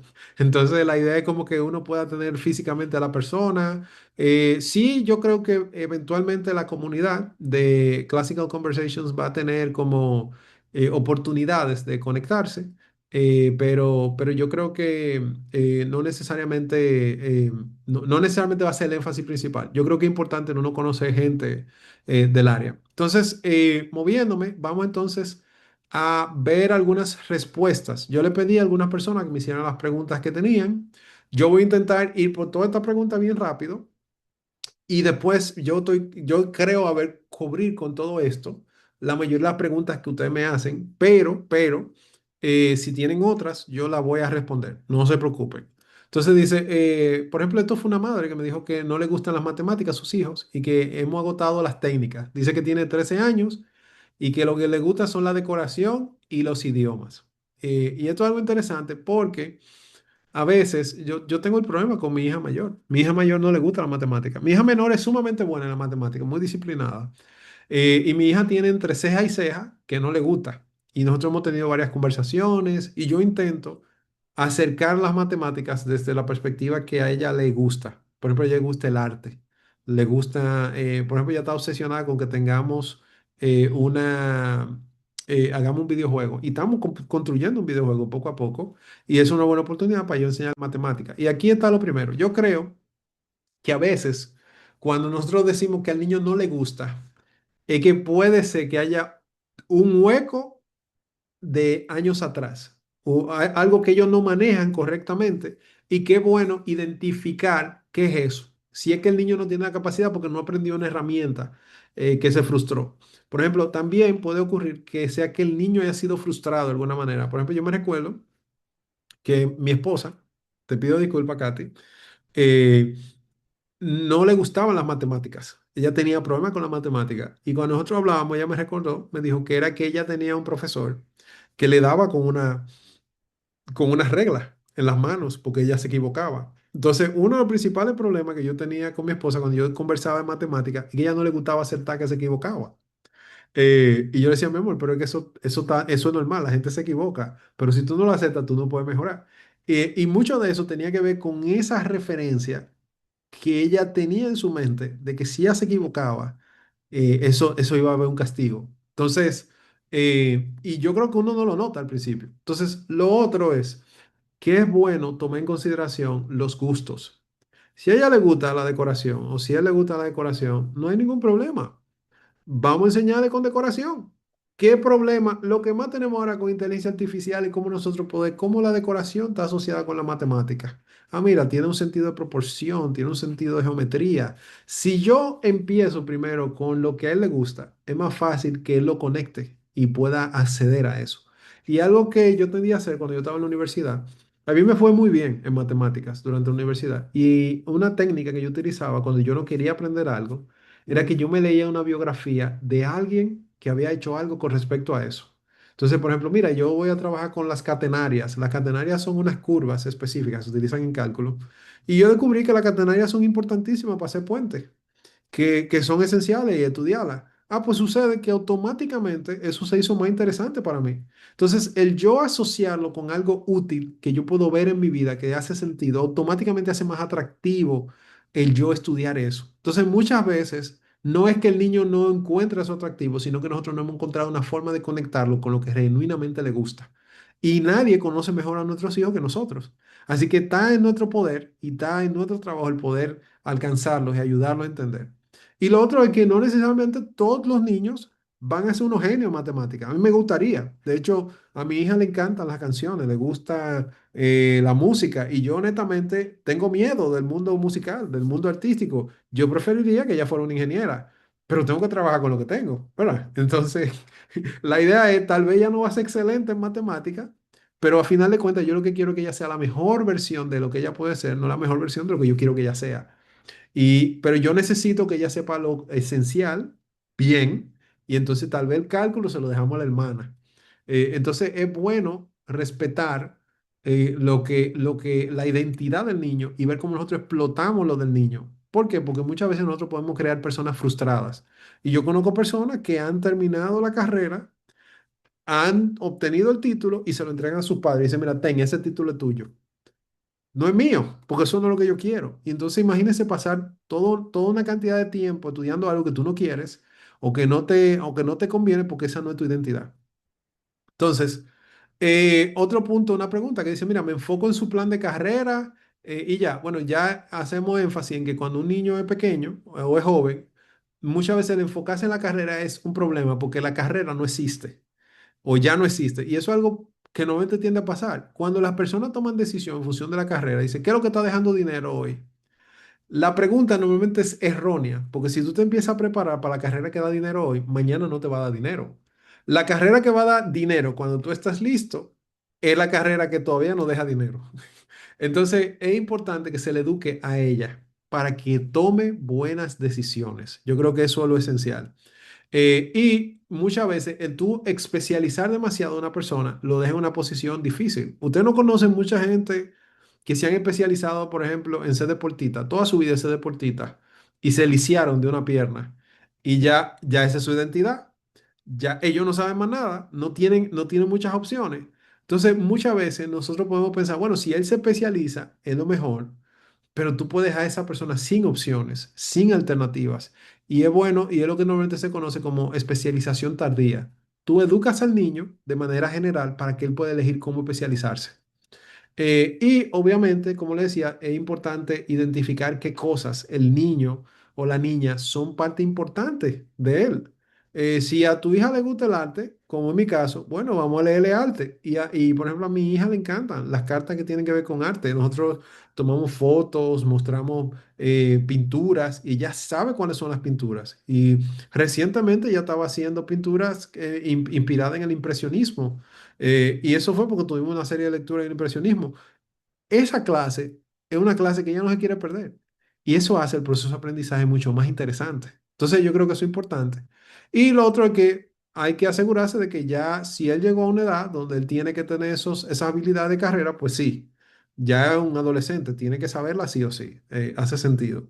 Entonces, una pregunta importante es que les comenté que el latín es algo importante.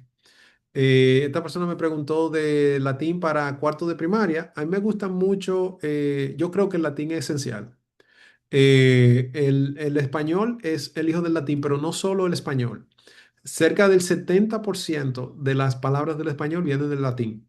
Y una vez uno aprende latín, uno va a aprender muchísimas cosas que uno va a entender, aunque uno no sepa cuál es la palabra, por saber latín y el orden específico de las presuposiciones y todo eso en latín, uno va a entender la palabra. Pero no es solamente español. Cerca del 60% de las palabras en portugués vienen del latín. Cerca creo que además del español, del francés también. Del inglés, cerca de la mitad de las palabras son del latín. Hay muchísimas palabras técnicas que son del latín. Palabras que tienen que ver con medicina, palabras que tienen que ver... hay muchísimas cosas que son interesantes, que vale la pena el aprender latín, porque el latín es como hacer más fácil el aprender cualquier otro idioma de lenguas romances. Entonces, por otro lado, cuando se habla de aprender latín, existe la ruta de Classical Conversations, que ellos tienen algo que se llaman Foundations, que es un trabajo de memoria. Eso empieza mucho antes. Por ejemplo, las niñas no están formalmente trabajando y después ellos entran como un texto formal. A mí personalmente me gusta mucho Memoria Press, que tienen prima latina, porque ellos adoptaron el método clásico de enseñanza, el método más común de enseñanza de latín, y le cambiaron el orden. Ellos en vez de empezar con las palabras, memorizar, ellos empezaron con los verbos, porque los verbos son más fáciles de memorizar. Y entonces empezaron, y hicieron ese cambio y es muy útil. Eso llaman prima latina y latina cristiana. Esos dos son muy interesantes y son útiles para empezar, independientemente de la edad. Yo mismo lo voy a tomar. Y lo bueno de esto es que además mucha de la literatura está en inglés. Entonces, nuestras niñas tienen que aprender inglés. Hay una de ellas que por cuestiones de su edad y cómo llegó a la casa, pues no tiene del todo dominio del inglés. Eh, ok, aquí hay una pregunta de Samsung, ¿verdad? Que dice, ¿cómo enseñarle a leer a niños de primaria? Bueno, mi esposa le enseñó con el libro del burrito. Le enseñó con no me recuerdo cómo que se llama, pero básicamente el libro Nacho. Nacho. Mi esposa se sentó con mi niña y con el libro Nacho lo hizo. Así que no sé, no es nada del otro mundo. Bueno, algo interesante con respecto a esto es que el libro Nacho, ella empezó con nuestra niña cuando tenía como 2 o 3 años. Creo que era, ella me puede correr. Dígame, cuando tenía 3, ella le enseñó, porque a los 3 años nosotros estábamos en la pandemia. Y ella le enseñó y la niña hablaba muy bien.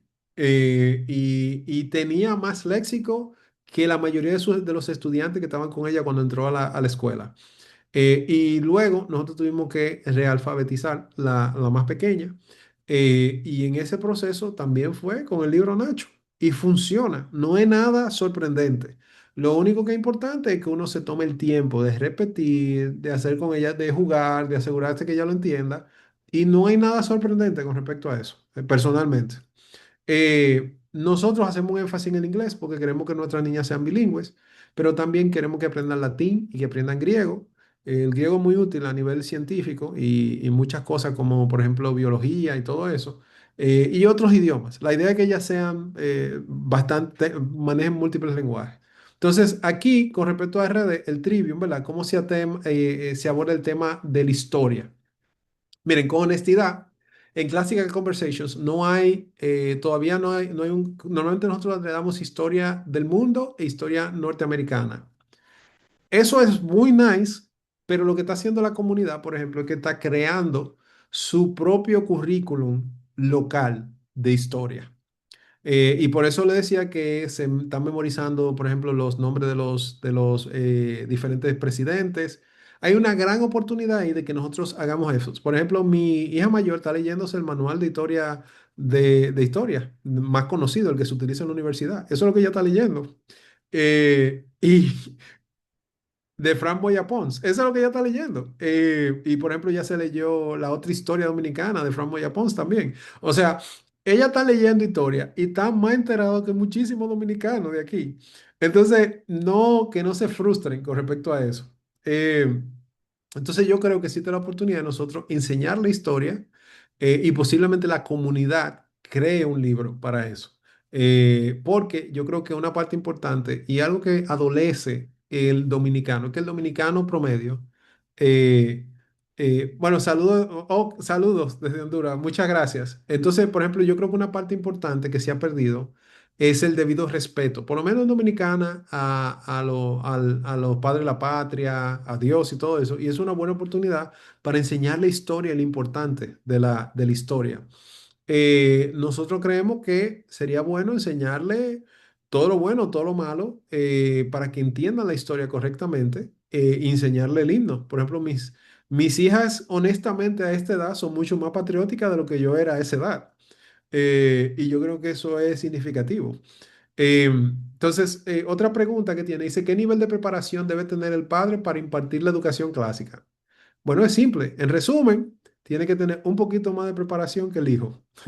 Pero en general, no se necesita ningún tipo de preparación excelsa. Lo que se necesita es la motivación correcta. Y yo creo que como padre, uno quiere lo mejor para sus hijos, así que uno hace el mejor esfuerzo para sus hijos. Entonces, lo que sí es importante es tener constancia, porque es simple, pero es importante que ustedes se tomen el tiempo. Lean diario. Hay que trabajar diario con el niño. Y lo otro que yo creo que es importante es que el padre tiene que modelar el hábito de formarse. Nosotros no podemos pedirle a nuestros hijos cosas que no estamos dispuestos a dar. Entonces, lo mismo importante es que nosotros empecemos a leer. Yo me estoy leyendo libros para yo poder educarle y decirle a mis hijas con respecto a eso. Entonces, yo creo que es muy importante. Y por el otro lado está la opción de las comunidades. Yo no, cometí el error de no publicar aquí la parte de la comunidad, pero yo creo que en CC lo que vamos a hacer es que para poder ayudar más a la comunidad, vamos a crear un grupo. De hecho, José, si es posible, yo creo que sería bueno colocar en el link, nosotros vamos a crear un grupo dentro de nuestra comunidad que va a ser abierto, que la finalidad es que cualquier persona que tenga preguntas de homeschooling, pueda unirse y hacer preguntas. No tiene que participar de CC, no es algo obligatorio ni nada por el estilo, es simplemente un lugar donde puedan hacer preguntas, porque hay en otros grupos donde no es tan fácil hacer preguntas. Entonces nosotros queremos hacer fácil para las personas el poder incluirse. Entonces, si es posible, José, si es posible añadirlo, como crear el grupo rápido y conectarlo, sería súper útil. Entonces, yo creo que la pregunta real no es yo sé lo suficiente, sino yo estoy dispuesto a aprender y con mi hijo y para él. Y es increíble porque las oportunidades de aprendizaje son increíbles, son muy buenas. Yo he tenido conversaciones con mis hijas que han sido fantásticas y me han hecho aprender cosas que son increíbles. El proceso de aprender para ellas es muy liberador. Entonces, otra pregunta que nos hacen es cuál es la diferencia entre los otros métodos y el clásico. Entonces, yo creo eh, el método Montessori, fíjense que, por ejemplo, el método Montessori hace énfasis en la idea de manipular, de interactuar con su realidad física. No es como que tiene contenido más allá del ambiente, porque ustedes saben que el énfasis en Montessori son como esos manipulables. Pero la diferencia con el clásico es que el clásico tiene algo que se conoce como un canon. Un canon es como unas reglas, que es un conjunto de libros o un conjunto de conocimientos que se consideran básicos y son metas, y tiene una meta específica que tú quieres cultivar la virtud. Entonces, en ese sentido, pueden ser incluso complementarios. El método Waldorf, como que el énfasis en la imaginación y el arte, ¿verdad? Entonces, obviamente, el objetivo, la diferencia, el fundamento, como algo se conoce como antroposofía, que el énfasis está en el ser humano. Nosotros, como cristianos, obviamente el énfasis está en Dios, así que es diferente. Charles Manson es un poquito, un Mason, es un poquito diferente, porque el énfasis está como en practicar libros vivos y como mucho de la narración. Nosotros estamos de acuerdo en que esas son cosas buenas. De hecho, Charles Mason es como un tipo de educación clásica, pero ella tiene un punto y es que ella desconfía de lo repetitivo. Y nosotros en el método clásico tradicional, ¿verdad? Hacemos mucho énfasis de la memoria y la memoria es importante. Entonces son parientes que tienen ligera diferencia, pero un método también bueno. Y está lo que es unschooling, que como que tú sigues, el niño sigue lo que él prefiere. En el caso particular de nosotros, yo creo que el clásico tiene cosas que todo el mundo tiene que hacer y tú puedes ayudarlo a crecer en las tendencias de lo que hace énfasis del niño, pero hay algo en común. Entonces, básicamente los demás organizan el cómo y el clásico, además de heredar el qué, ¿verdad? Explica el para qué lo hace. Entonces, estamos aquí. Una de las preguntas que me parece más interesante es el de la socialización. Todo el mundo pregunta eso. Yo creo que es la pregunta número uno porque hay un terror específico con la socialización. Y algo que yo coloqué aquí Eh, Esto es algo interesante. Lo voy a responder en un momento, Ruth. Es que la realidad es que esa agrupación donde tú tienes un solo adulto y 30 niños es una organización que es artificial totalmente. Y artificial porque en la realidad eso no es cómo funciona. Tú interactúas con mucha gente adulta, con mucha gente diferente. Y cuando tú educas en casa, tú tienes esa particularidad. ¿Y cómo ocurre eso? Bueno, pues tú llevas el niño, interactúa con adultos continuamente, interactúa con otros, está discutiendo y eso es algo que hace sentido. Entonces, yo creo que en ese sentido, no, lo artificial es realmente el sistema educativo. Por ejemplo, en CC, los niños se conectan muchísimo. Nuestros hijos planifican eventos para nosotros, que nosotros no nos damos cuenta que existen hasta que estamos invitados. Y de hecho, mis hijas son mucho más sociables que yo, por mucho. Entonces, yo creo que en ese sentido es al revés. Entonces, la socialización clásica histórica, ¿qué nosotros hacemos? Los niños participan activamente en la familia, ellos tienen labores, tienen responsabilidades en la iglesia, en los vecinos, en los miembros de las comunidades, hacen deporte. O sea, los niños interactúan con todo, ancianos, adultos, de toda edad. Por lo tanto, ellos son más flexibles en la forma de interactuar con personas que son diferentes a ellos. Y por último, ¿verdad? Hay muchos reportes que dicen que no hay una muestra significativa de déficits con respecto a eso. Los padres que toman en referencia a eso realmente ven niños que son mucho más completos, mucho más rounded, como dicen los gringos. Entonces, aquí Ruth sin H dice algunos tips para mejorar la comprensión lectora. Simple, lea mucho.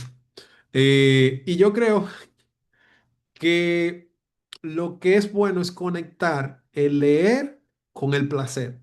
¿A qué me refiero? Por ejemplo, mis niñas, al principio, yo comencé dándole muchas historias. Yo le leía historias y le hacía preguntas con respecto a esas historias. Y eso fue sumamente útil para ella. Y entonces eso le hizo el hábito y yo le leía en las noches. Nuestra más pequeña también, nosotros estamos leyendo y eso aumenta su capacidad lectora. Ahora, si yo soy padre y yo quiero mejorar mi capacidad lectora, yo tengo que leer. Y tengo que leer en un ambiente que no se preste a muchas interrupciones. Entonces, ¿qué yo recomiendo? Y es lo que me funciona a mí. Normalmente, el sentarse y leer antes de que los niños se despierten. Si yo digo, bueno, vamos a leer 15 minutos. Entonces, me gustaría confirmar, José, si tú puedes crear el grupo, porque no quisiera que se acabara la charla y no le pongamos el link a las personas aquí. Sería bueno. Entonces, para concentrarse en la lectura, mi esposa a veces le pone un reloj. O algo que hicimos en una ocasión, y es que son dos hermanas, viven discutiendo y peleando. Le pusimos como algo de papel, no de papel, de cartón. Tomamos unas cajas de cartón y la pusimos como en un cubículo donde ellas podían leer, y eso es útil. A veces lo ponemos a que se separen. O mi esposa tiene todavía más técnicas que yo.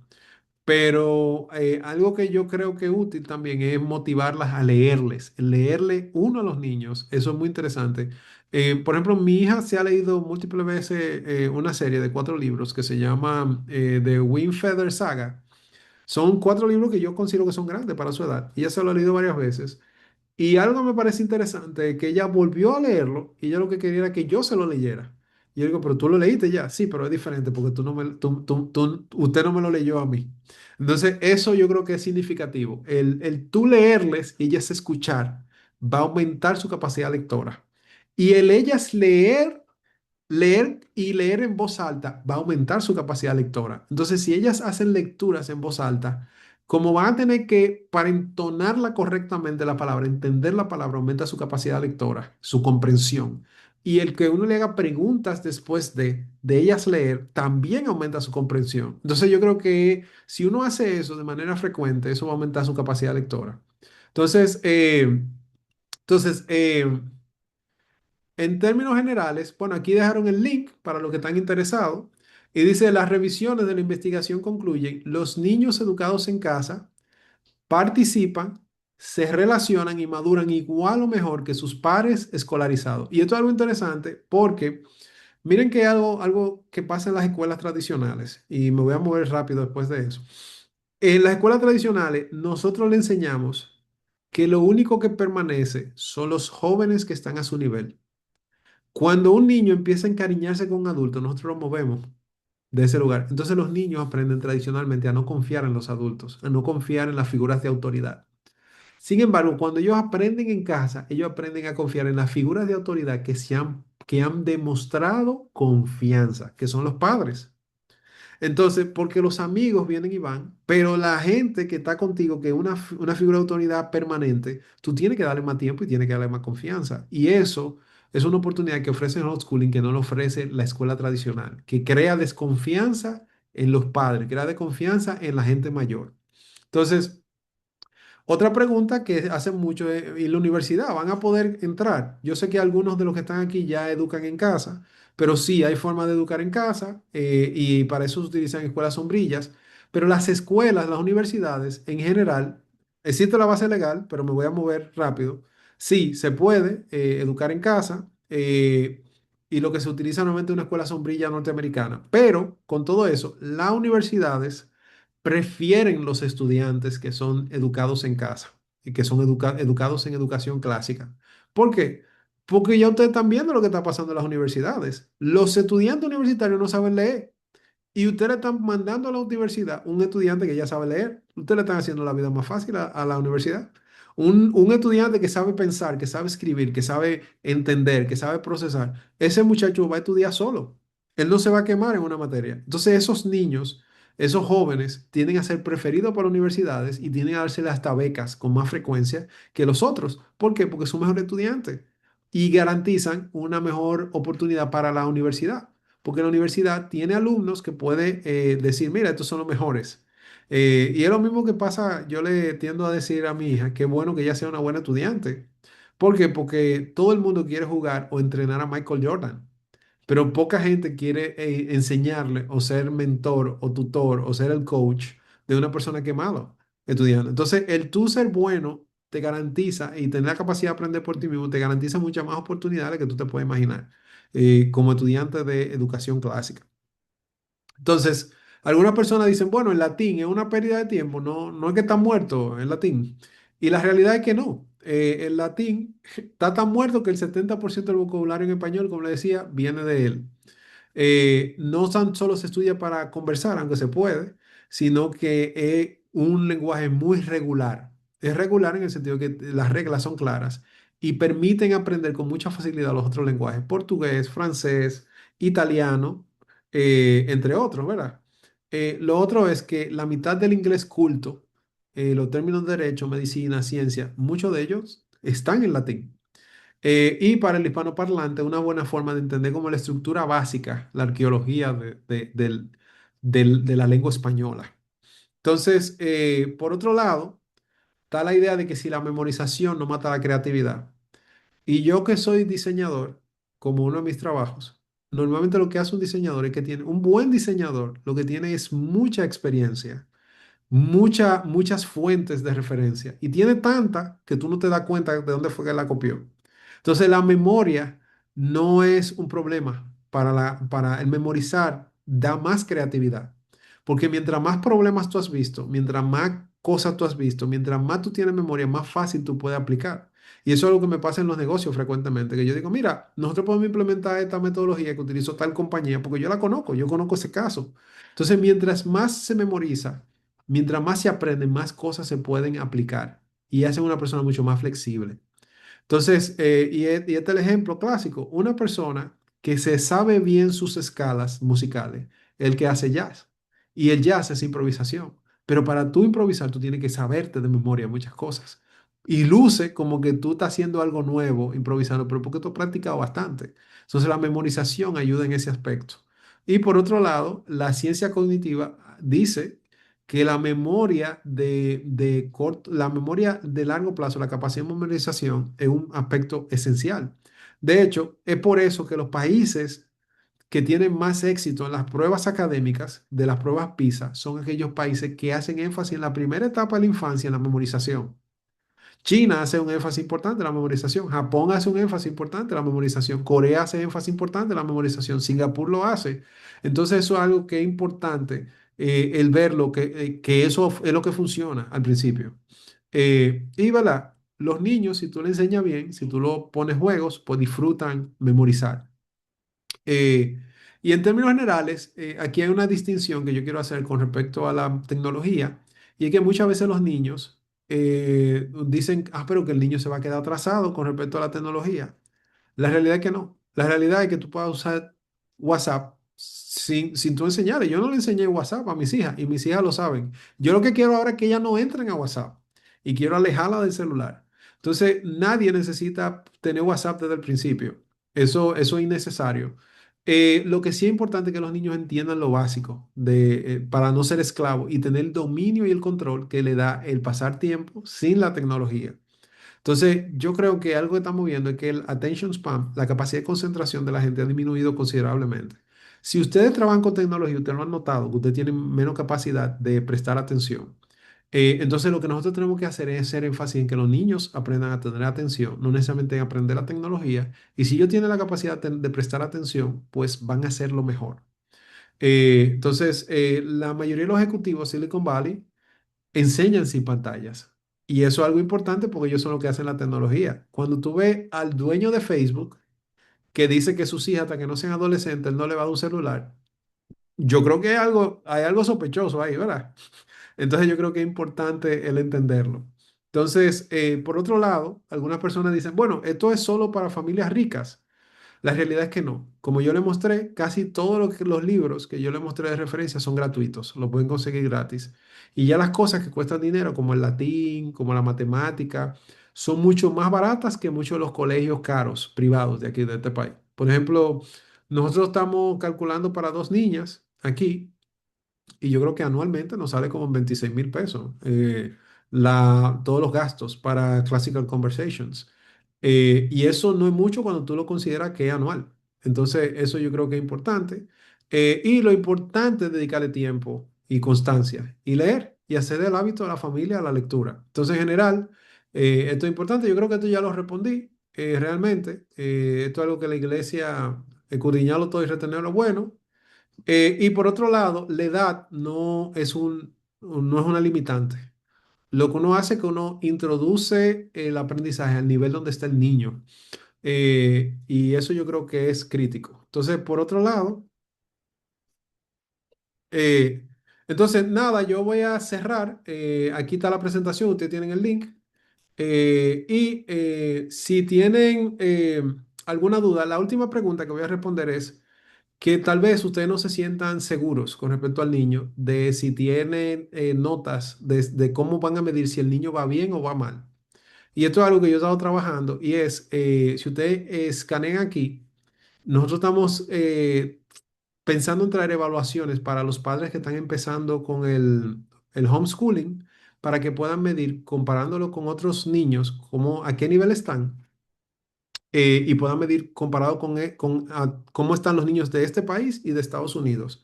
Eso es si quieren, pueden inscribirse si están interesados en medir como el nivel es total de sus niños y nosotros les podemos enviar más información más adelante. Y ya, pues básicamente, esto es básicamente el modelo Entonces, anyway, ya para terminar. Sé que hay más preguntas, entonces no quisiera dejar básicamente con esto. Yo sé que hay algunos de ustedes que se quieren ir en mucho tiempo. Si lo quieren escanear, el evento. Sí, me voy a mover, Ronald, a enviar el link de la presentación en un rato. Eh, y básicamente esto es. No sé si tienen alguna pregunta que quisieran que les respondiera, que no esté aquí, mucho contenido. A ver. Yo sé que fue como la número, ok, que fue por aquí. Ahí están los links. En términos generales, yo lo voy a subir a YouTube eventualmente y va a estar en la guía completa de educación.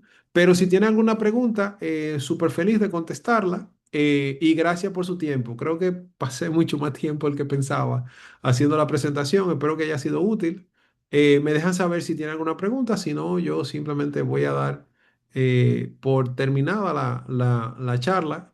eh, ¿El homeschooling puede convivir con la educación convencional? Sí, hay algunas personas que hacen parcialmente homeschooling. Por ejemplo, el niño toma clases y entonces lo complementa, le da algo que no tenga. Yo no creo que es lo mejor, porque ya la escuela tradicional ocupa muchas horas.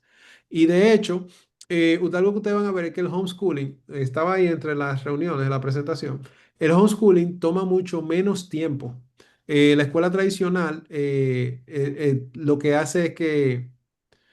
bueno, la entrada a la conferencia del sábado, me pregunta Katy, ¿y dónde será? Bueno, esto va a ser en la iglesia Convertidos a Cristo y cuesta $30. Básicamente, esos son como 1,800 pesos por persona. Y yo creo que ahí lo pueden ver, si le hacen, van a ver el precio en pesos, $100. Y yo creo que vale la pena, es un día completo y realmente la experiencia es significativa y creo que puede ser muy útil. Muchas gracias. También si quieren llevar a los niños, existe la posibilidad de colocar los niños que van a ir y no hay ningún problema. Entonces, si no tienen más preguntas, pues agradezco mucho su tiempo. Yo sé que es muy valioso y demuestran que tienen un gran interés en sus hijos y eso es lo más significativo. Muchas gracias por su tiempo y lo aprecio bastante. Pasen buenas. ¿Cuántas manos levantadas? Ah, ¿hay mano levantada? Sí, Oh, sí. Rosana Está Abreu, José. Dime, José. Rosana Abreu tiene la mano Buenas levantada, noches está a todos. prácticamente para Primero, finalizar. buenas noches a todos. Primero agradecerle a Leonardo, obviamente por todo el material y todo lo que le está compartiendo. La pregunta que yo hice al inicio, Ujú. ¿ustedes no han pensado en hacer ese tipo de taller de manera virtual para los que estamos fuera, actualmente ahora de República Dominicana? Bueno, Claro, no ahora, tal vez en un futuro, antes de entrar al año escolar, no sé, si tienen quórum, alguien le ha pedido, a eso me No, refiero. no, no, no nos lo han pedido, aunque sí yo sé que viene alguien de Latinoamérica al evento. O sea, hay una persona que creo, no sé si llegó hoy o si llega mañana, que vino porque no tiene comunidad. Pero por eso yo creo que es como importante el dejar un link para que la gente entre. Y si hay gente, si hay más personas que están interesadas, lo hacemos. O sea, no hay ningún problema con eso. Se hace. Además de que de por sí la comunidad de Classical Conversation hace charlas. Lo que pasa es que nosotros hemos estado como tan ocupados en el día a día que no lo hacemos, pero ya sí nos comprometimos a que lo vamos a empezar a hacer. Entonces, siéntase en la libertad, únase al grupo, díganos lo que usted necesita y nosotros, si juntamos un grupo de personas, pues lo hacemos, porque la finalidad es ayudar a otros padres, porque juntos podemos hacer más cosas. Entonces, no lo hemos pensado, pero sí, estamos dispuestos a hacerlo, si hay suficientes personas. Entonces, ¿qué tú decías, Genao? sí, ¿Tú tienes sí, alguna otra cosa? aportando gracias, igual que Rosana, dándote las gracias por el tiempo y el esfuerzo de poder presentar una presentación, una charla amplia de lo que es la educación clásica, ese método clásico, y quisiera dejar grabado algunos detalles sobre el evento, de manera Ujú. que aquellos que van a escucharlo luego, que puedan verlo, se queden con esa información también. Así que los que están aquí todavía no puedan escuchar algunos de los detalles y también quien lo va a ver en grabación. Lo primero es que damos gracias al Señor porque providencialmente, esto que ha hablado Leonardo, que ha explicado acerca de lo que es el método clásico, como tal, es en la parte del método, providencialmente el programa Classical Conversation, utiliza o es un programa que tiene la filosofía de usar el método clásico, está por primera vez en República Dominicana realizando un practicum, que como decía Leonardo, es un entrenamiento práctico para los padres. Esta es una charla donde solo Leonardo explicó, presentó todo lo que él ha investigado sobre el método clásico, pero Classical Conversation realiza el practicum, ese entrenamiento lo ha realizado durante 30 años, desde 1997 que se fundó, y se realiza en más de 50 países, por lo cual en la página, Rosana, de Classical Conversation Internacional. Y si entras al link del WhatsApp que se creó para otras preguntas, ahí te podemos pasar información sobre las comunidades que tú puedas encontrar en tu país que utilizan Classical Conversation. Allí puedes encontrar eh, alguna comunidad y de manera que puedas asistir de manera presencial a un practicum en ese país donde estés. También queremos decirle a los padres y a la familia que eh, hemos hecho el esfuerzo de que puedan ir toda la familia, sí, la madre, el papá y los niños. Vamos a acoger los niños, vamos a tener un tiempo de 9 a 4 igual, con enseñanza, con un programa para los niños. Hay alimentos que puedes elegir. Ahora en el chat voy a compartir el link de la página donde puedes hacer la reservación. Y también en el link del WhatsApp puedes seguir haciendo preguntas también por la organización que nos ayudó a realizar este evento, que es God Preserve, que compartió el link para que Leonardo pudiera hablarnos de la educación clásica. Pues ahí también está presentada en el calendario esta actividad donde van a encontrar las informaciones y por cualquier otro método. Así que estamos aquí para darle detalles del evento. Como decía, dice ahí claramente, es en Iglesia de Convertidos a Cristo, que lo puede buscar en cualquier página y ver la ubicación. En la misma página de reserva está la ubicación del lugar, de la iglesia donde se va a llevar el evento Y es y cerca los del centro de la detalles. ciudad, o sea que Es en el es bien centro, está céntrico. cerca de la Lincoln con Sarasota, detrás de la funeraria Blandino, que es de esta iglesia. Y bueno, ahí están los detalles de cómo reservar, cómo adquirir la boleta, cómo adquirir la boleta de sus niños, cómo también definir si va a ir el papá también con ustedes. Sí que hay diferentes opciones para participar. Y queremos verle ya, queremos que puedan entender no solamente la parte del método clásico que explicó Leonardo, sino también la filosofía completa de Classical Conversation, es decir, esas conversaciones clásicas, cómo se pueden lograr. Classical Conversation no es solamente el método, sino también una cosmovisión que le da a la familia, una cosmovisión cristiana y también le da estructura, le da una comunidad que viene de la Biblia también para que tengamos un método para enseñarle a nuestros niños una cosmovisión y una estructura o una comunidad con quien ya hacerlo, estar acompañado. Así que podemos seguir ampliando todo lo que es Classical Conversation, pero de manera práctica con este entrenamiento que viene, nos va a acompañar una madre con más de 15 años educando con el Classical Conversation a sus hijos y viene a estar con nosotros desde México. Tenemos también una directora de Honduras que va a estar acompañándonos para recibir ese práctico porque ellos no tienen ahora una comunidad tan amplia para realizar el práctico. Así que República Dominicana providencialmente ha llegado este programa a nuestras tierras, nuestras playas y queremos aprovecharlo. Así que le invitamos a todos. Está bien. Bueno, el costo del taller son $30 aproximadamente. Posiblemente, bueno, aquí Genao puso ahí el código de descuento, o sea que eh, serían un poquito menos que eso. Eso serían como 1.800 pesos en total. Sí. Pues nada, siéntanse en la libertad de entrar al grupo, hagan las preguntas del lugar. No hay que ser parte de Classical Conversations para el grupo, aunque nosotros hicimos eso como un lobby, donde ustedes tienen preguntas, dudas con respecto a homeschooling, nosotros vamos a compartirles. Si es de otro método, nosotros le podemos dar referencias, libros. Yo hice varias guías para padres que están buscando otra información y siéntanse en la libertad. Yo agradezco mucho y de verdad me siento muy honrado de estar con ustedes, que son padres que están buscando hacer lo mejor para sus hijos. Y la verdad es que yo creo que hay que crear esa sensación de comunidad donde nos ayudamos los unos a los otros. Y siéntanse en la libertad de preguntar cualquier cosa y estamos muy felices de que hayan compartido este tiempo con nosotros y me hayan soportado estas casi 2 horas. Muchísimas gracias y que pasen muy buenas noches. Que Dios les bendiga mucho.